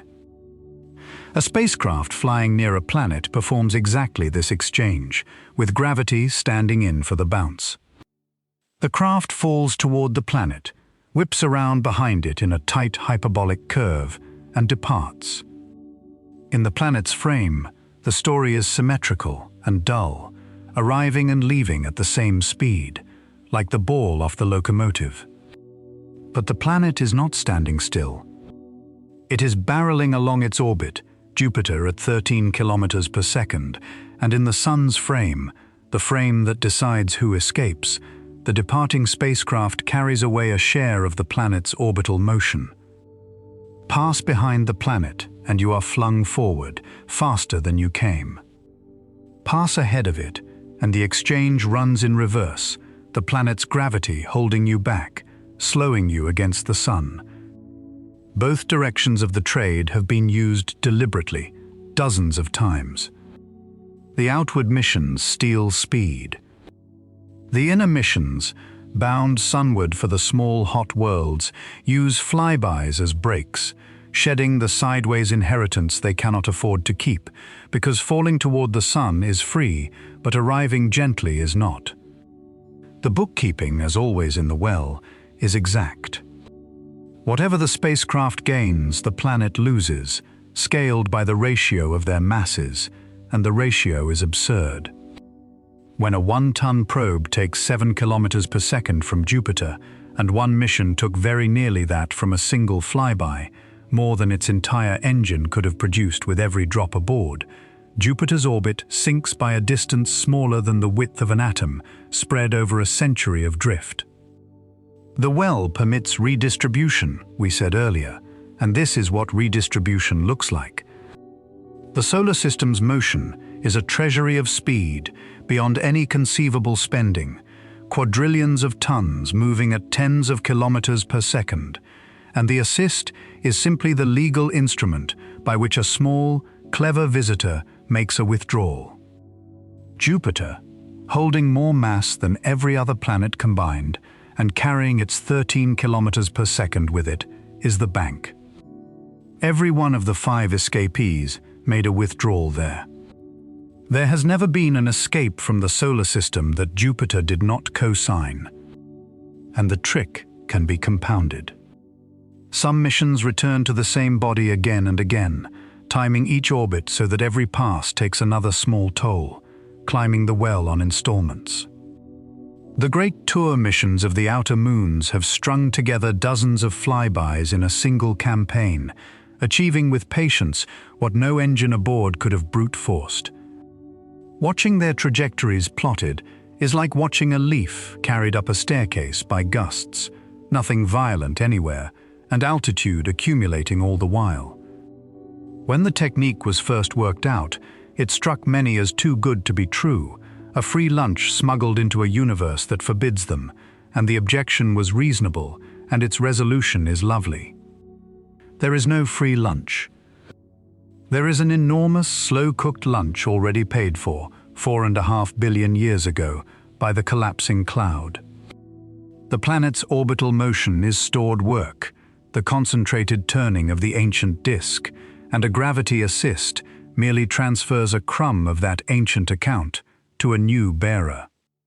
The energy was always there, circulating.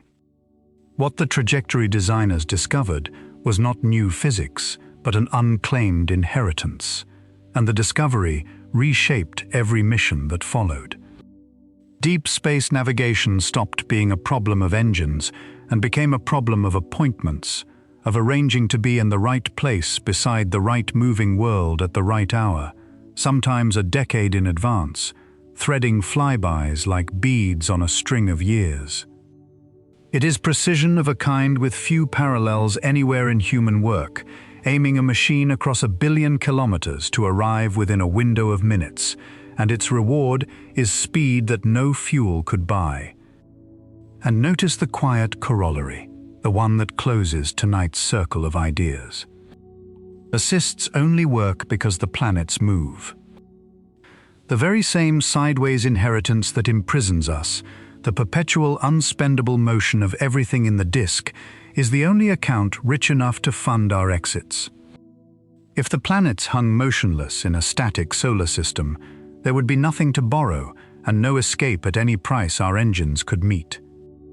The current that traps us is the current that carries us out when we are clever about where we stand in it. Now, having admired the borrowing, we must meet the machine that exposes what borrowing cannot do, the counterexample that anchors this whole night, and it begins with a question that sounds like a riddle. What is the fastest object human beings have ever made? The answer is a probe built to fly through the outer atmosphere of the Sun itself, and at its closest approaches it moves at about 190 kilometers per second. Say the number again, slowly. 190 kilometers in every second, 690,000 kilometers per hour, 11 times the speed of our fastest escapee, a full 5,000th of the speed of light, a pace that would cross the Atlantic in 30 seconds. Here, surely, is the exit made flesh. If 42 kilometers per second buys freedom at Earth's distance, what must 190 buy? Nothing. It buys nothing at all, and the reason is the most instructive fact in this entire journey. The record-holding probe is not escaping. It is the single most tightly bound machine ever flown, deeper in the Sun's depth than the Earth, deeper than any planet, on a looping ellipse that skims within 7 million kilometers of the solar surface. Its dazzling speed is not a possession. It is the well's speed, on loan, the pace of a marble rolling through the bottom of the funnel.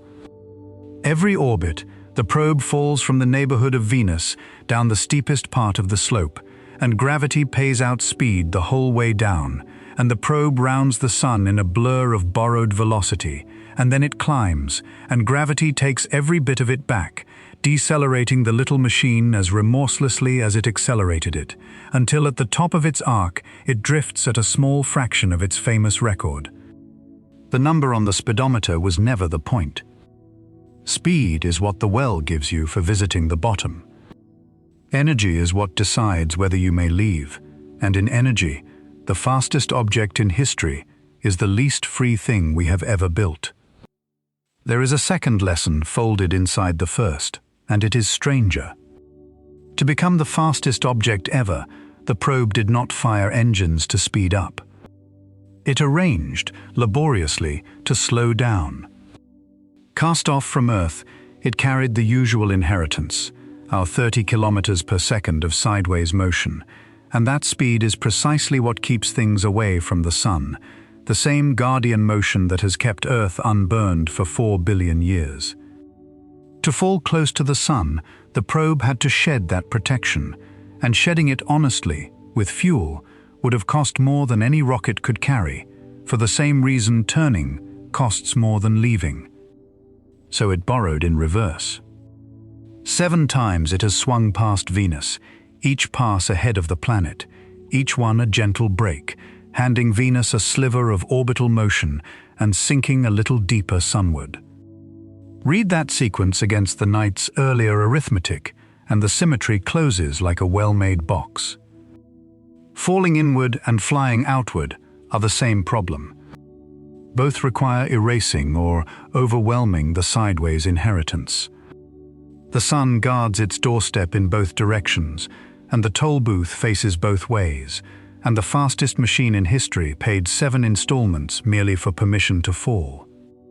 And even if the record could somehow be kept, it would not change the deeper verdict. Suppose the probe's 190 kilometers per second could be frozen at its peak, unhooked from the well, and pointed outward in a straight line forever. Physics waived for the sake of the daydream. The nearest star would still lie more than 6,500 years ahead. The comet cloud's far edge alone would take 3,000. The fastest speed our species has ever produced, granted for free and for keeps, barely dents the timescales of the fourth fence. That is worth a slow breath, because it relocates the whole problem. The obstacle was never engineering pride. Even the well's maximum loan, converted perfectly, leaves the exit measured in dynasties.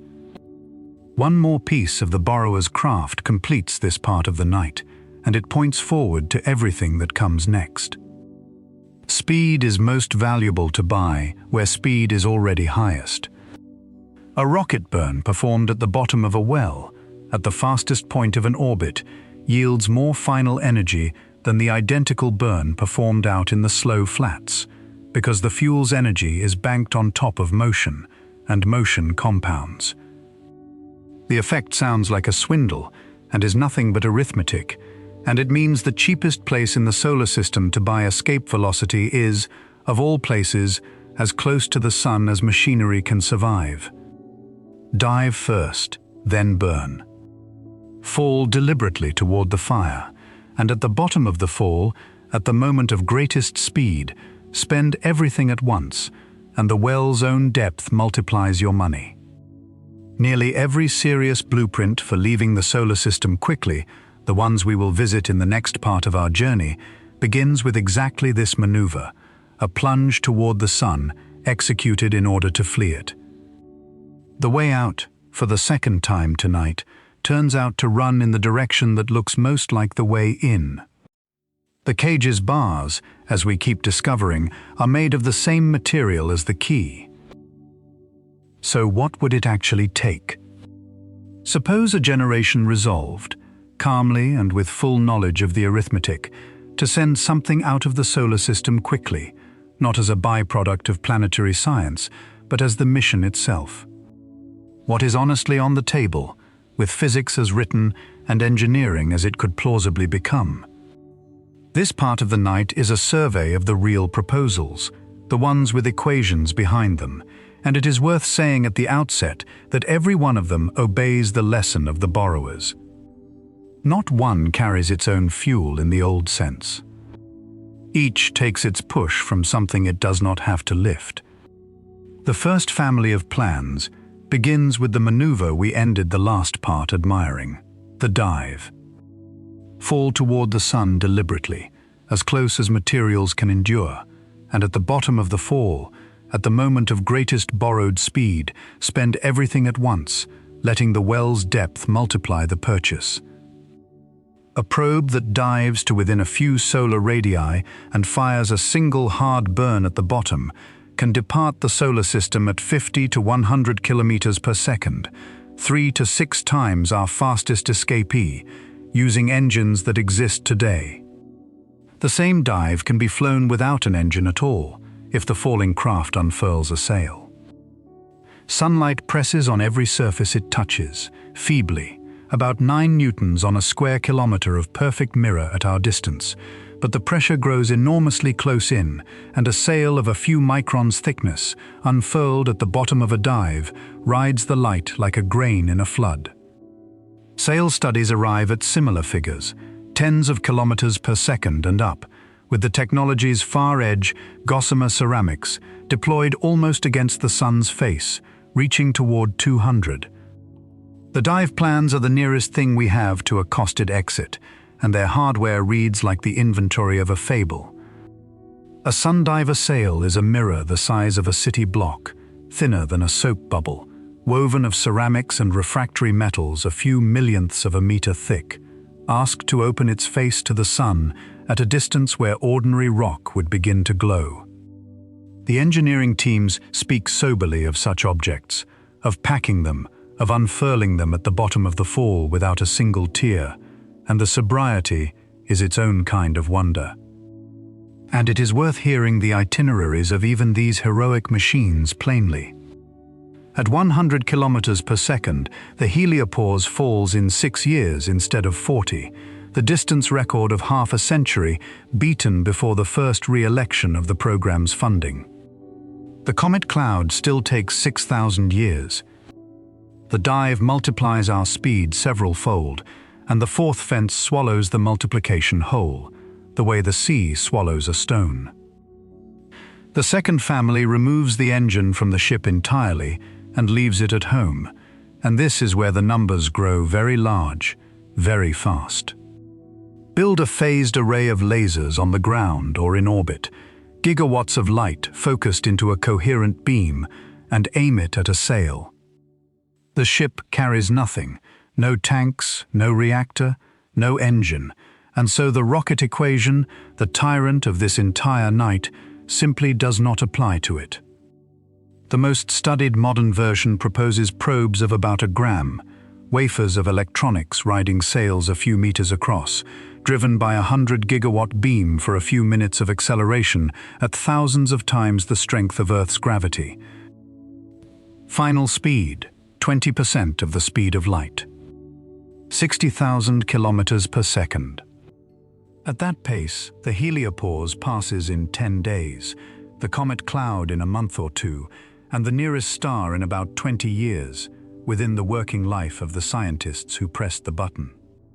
The physics of the proposal closes, which is itself a sentence worth rereading, since it is the first plan in tonight's survey that crosses interstellar distance within a career. What does not yet close is everything else, the beam that would briefly outshine civilization's entire electrical grid, the sail that must reflect that fury without vaporizing, the aim that must hold across millions of kilometers, and the payload, which is a coin, not a crew, and cannot slow down at the far end, flashing through its destination system in hours after 20 years of falling toward it. Between the dives and the beams sit the reactors, the middle path, heavy and slow to develop, and honest about both. A fission reactor powering banked ion engines, thrusting for 20 or 30 years continuously, accumulates 1 to 200 kilometers per second without any planetary favors at all, patience industrialized.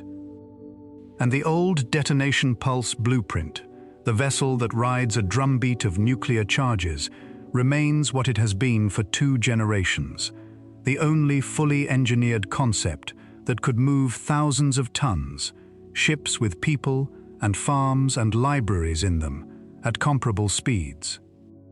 Its fuel exists. Its physics was reviewed and found sound.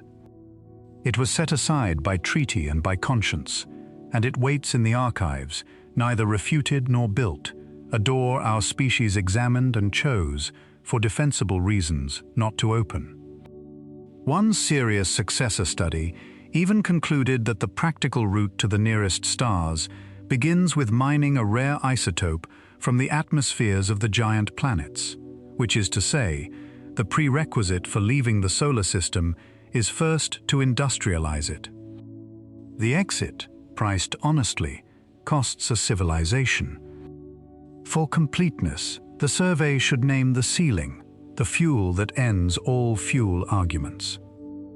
Antimatter releases, on contact with ordinary matter, essentially all of the energy its mass contains, the theoretical maximum the universe permits, thousands of times the yield of fusion, millions of times chemistry. A few grams would drive a probe out of the solar system at speeds that make every other proposal look stationary. And the entire global production of antimatter across all facilities and all decades of trying amounts to nanograms, billionths of a gram, at an energy cost per gram exceeding the yearly output of civilization. It is not a loophole. It is a mirror, reflecting the size of the bill back at us in the hardest currency there is. The best fuel allowed by physics is, for the foreseeable future, the rarest manufactured substance in existence, and the ledger of the well stands unimpressed even by perfection. And what about people? Here the survey must slow down and speak carefully, because this is where the night's arithmetic touches lives. Every concept above that moves at escape-relevant speeds either carries grams or requires detonations, and nothing in between closes for a vessel that must keep human beings alive. A crewed ship needs air, water, food, shielding, spin for gravity, redundancy for centuries, and mass is the price of all of it, and the rocket equation taxes mass exponentially. Run the numbers with any honest propulsion and a crude solar escape is a vessel of tens of thousands of tons, moving at tens of kilometers per second at best, and the fences do the rest of the arithmetic. Crossing the sun's territory at such speeds is the work of thousands of years. Any true crewed departure, with physics as written, is a generation ship by default, a vessel on which the arrival is an inheritance, not an experience, on which the people who dock at the far end will know the people who launched only as portraits in a corridor. The physics does not forbid leaving.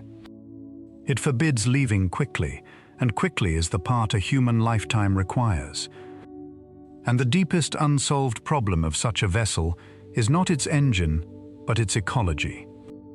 A generation ship must close its loops, air, water, nutrients, recycled at better than 99.9% for centuries, and no closed system ever built, on Earth or in orbit, has approached that reliability for even a decade.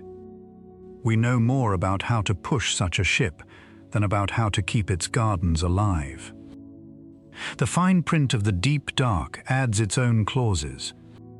Space between the stars is empty by every earthly standard, one atom in a thimble, a few grains of dust in a cubic kilometer, but speed converts emptiness into weather. At even 1% of the speed of light, a dust grain the size of a bacterium strikes with the energy of a rifle shot, and the thin hydrogen of the void becomes a steady abrading rain against the bow. Fast ships need shields, and shields are mass, and mass is taxed. Slow ships need centuries, and centuries are their own tax, paid in reliability. There is no speed at which the crossing is simply easy. The dark charges every traveler, one way or the other. And one more clause, the quietest of all, waits at the bottom of the contract. Whatever finally climbs out of the sun's funnel emerges, not into freedom, but into a larger funnel. The sun itself is bound, circling the center of the galaxy at about 230 kilometers per second, one star among hundreds of billions in a well so deep that escaping it, from where we sit, would demand over 500 kilometers per second, 10 times the toll that has defeated us all night. The solar system's cage hangs inside the galaxy's cage, and the galaxy hangs in the gravitational web of its neighbors, wells within wells within wells, as far out as measurement has ever reached. Escape, at every scale we know, opens onto a larger enclosure. There may be no final outside, anywhere, for anything. There are only wider and wider territories of the same deep gravity, fence beyond fence beyond fence, and the crossings between them priced, each one, in centuries. Yet the survey should not end on the ceiling, because there is one voyage that requires no proposal, no beam, no budget, and it is already underway. The sun's own galactic orbit carries the entire solar system, cage and captives together, around the center of the galaxy at 230 kilometers per second, sweeping through regions of the disk no human eye has seen under skies that change over the aeons, one full circuit every 230 million years or so. Since the dinosaurs' first morning, the whole estate has traveled most of a full lap. We are, all of us, already interstellar travelers, moving at speeds no machine of ours approaches, aboard a vessel of 8 planets and a star. We simply cannot choose the itinerary, and we cannot step off, and perhaps, on the timescales that matter tonight, that is less a confinement than a kind of passage, booked long before we existed, with the window seat included. And now, with the whole cage surveyed, bar by bar, we can do the thing the night has been quietly preparing for, which is to walk the survey once more, slowly, and notice what each bar is holding up. Because there is a remarkable pattern hiding in everything we have measured, and it is this. Every feature of the solar system that forbids our leaving is, examined from the other side, a feature that made our existence possible in the first place. The prison, inspected closely, turns out to be load-bearing. Nothing about it was built to hold us. All of it was built, if built is even the word, to hold together the conditions in which something like us could eventually sit up, look around, and mind about being held. Begin with the sideways inheritance, the 30 kilometers per second we spent half the night resenting. That unspendable speed is the only thing that has kept the Earth out of the sun for 4.5 billion years.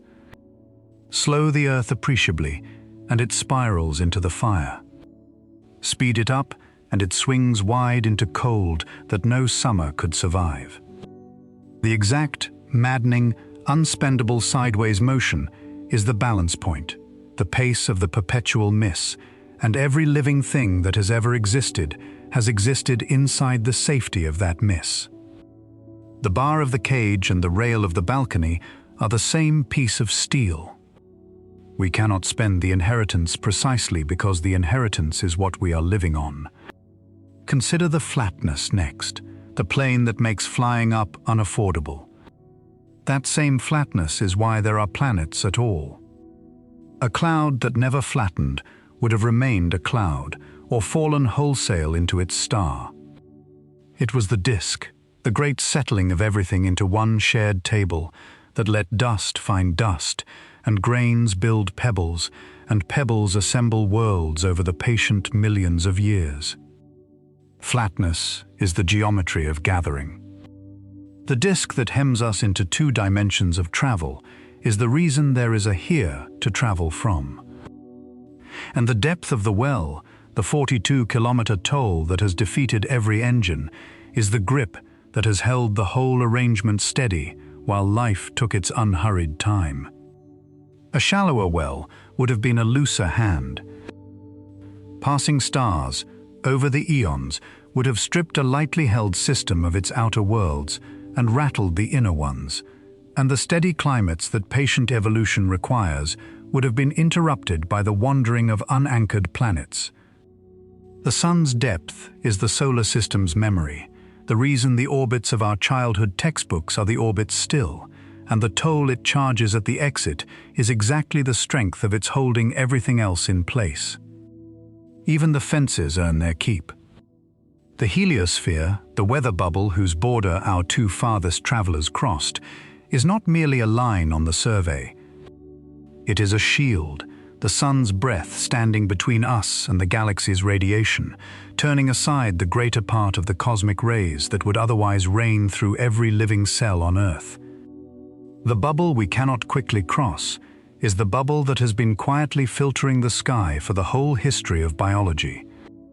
And the comet cloud, the fourth fence, the tens of thousands of years of territory that humbled every speed we could name, is the solar system's archive. Its distant ices are unchanged since the beginning, original material from before the planets, kept in the only refrigerator large and cold and undisturbed enough to preserve it.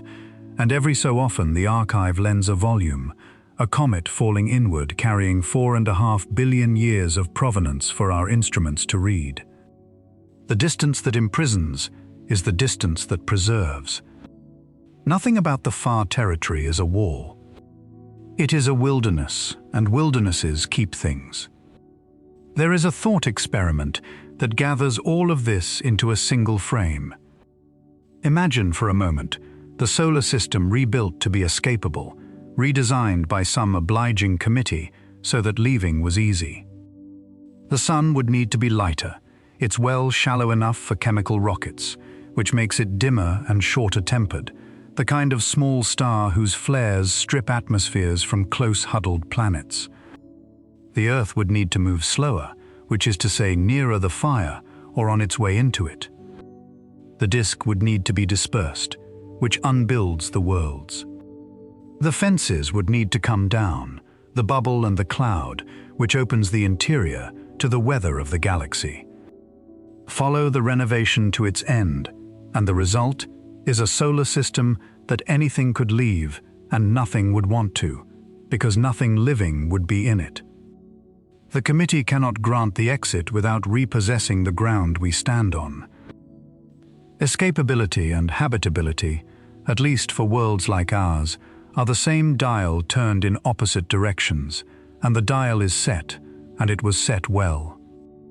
None of this, it should be said plainly, means the door is closed forever. The night's arithmetic forbids hurrying. It does not forbid going. The 5 travelers are through the near gate already, and nothing in physics prevents their successors, the dive sails and the beamed wafers and, in some century we will not see, the slow ships with gardens in them, from following and overtaking. The exit is cheapest, we found, from the rim, and a civilization that spreads patiently outward through its own system, to the belt and the giant moons and the cold suburbs, will one day find the fare from the outskirts almost trivial, the well already mostly climbed, just by living high on its slope. If the leaving ever happens, it will not look like an escape. It will look like a tide, generations long, of a species that grew outward until the fence was simply near, and stepped over it without ceremony. We are not prisoners awaiting a jailbreak. We are early, impossibly early, a species that invented the wheel and the rocket within the same 10,000 years, standing at the bottom of a territory measured in 10,000-year units, mistaking its own promptness for confinement. Before the last thought, one gentle correction of scale, because the night should not end with the impression that the fences are absolute. Matter crosses them constantly, in both directions, and always has. Interstellar dust streams through the heliosphere even now, grains from other stars' territories drifting through ours, some of them captured and catalogued by our spacecraft, foreign soil in the collection drawers of our laboratories. And every atom of the earth heavier than the primordial gases, the iron in your blood, the calcium in your hands, the oxygen you are breathing as you listen, was forged inside stars that no longer exist, scattered when those stars ended, and carried across interstellar space, out of one stellar territory, and eventually into this one, where a forming disk gathered it into a planet, and the planet, in time, gathered some of it into you. Matter makes the journey we cannot, routinely, given millions of years to work with. We are not natives of this cage looking out. We are, every one of us, made of former escapees, resettled, the successful conclusion of a crossing that our machines are only beginning to attempt in the opposite direction. Whatever else that is, it is not imprisonment. It is a relay, and we are the resting leg of it. And so the title of tonight's journey resolves, the way these titles, examined slowly, tend to do. We cannot escape the solar system, and there is a reason, and the reason held up to the light is nothing that should trouble anyone's sleep. The reason is that we are held by the same motion that carries us, walled by the same distances that shelter us, and stopped by the same deep sky that made us. The cage was never aimed at us. It is simply the architecture of a home that succeeded, the geometry of the one arrangement of speed and depth and flatness that adds up to a quiet planet with liquid seas and time to think. The 5 machines coasting out through the dark prove the door is real. The 40,000-year silences ahead of them prove how far the territory runs. Both of those facts are true at once, and they can rest side by side in the same mind, tonight, without argument. So let them rest. Somewhere beyond the weather of the sun, the farthest of our travelers is coasting through its long silence, 17 kilometers closer to the stars with every second that passes, carrying its golden record of voices and thunderstorms and music for no one, or for someone, in a time that has no name yet. It is in no hurry, because hurry has no meaning where it is. And here, at the bottom of the well, on the third ledge of the funnel, the Earth is doing what it has done without a single missed step for 4.5 billion years, falling and missing and falling again, 30 kilometers every second, sideways, held. You are aboard the oldest and most reliable vessel there has ever been, and it has never once failed to carry its passengers through the night. And so we stay, not held by walls, but carried by a motion older than the planets, inside a territory so wide that even our farthest travelers have barely crossed the garden. The door is real, and one day something we build will pass through it. But that is a task for other centuries, and not for tonight. Let your shoulders soften now. Let the long distances hold you where you are, gently, the way they always have. Sleep well, and good night.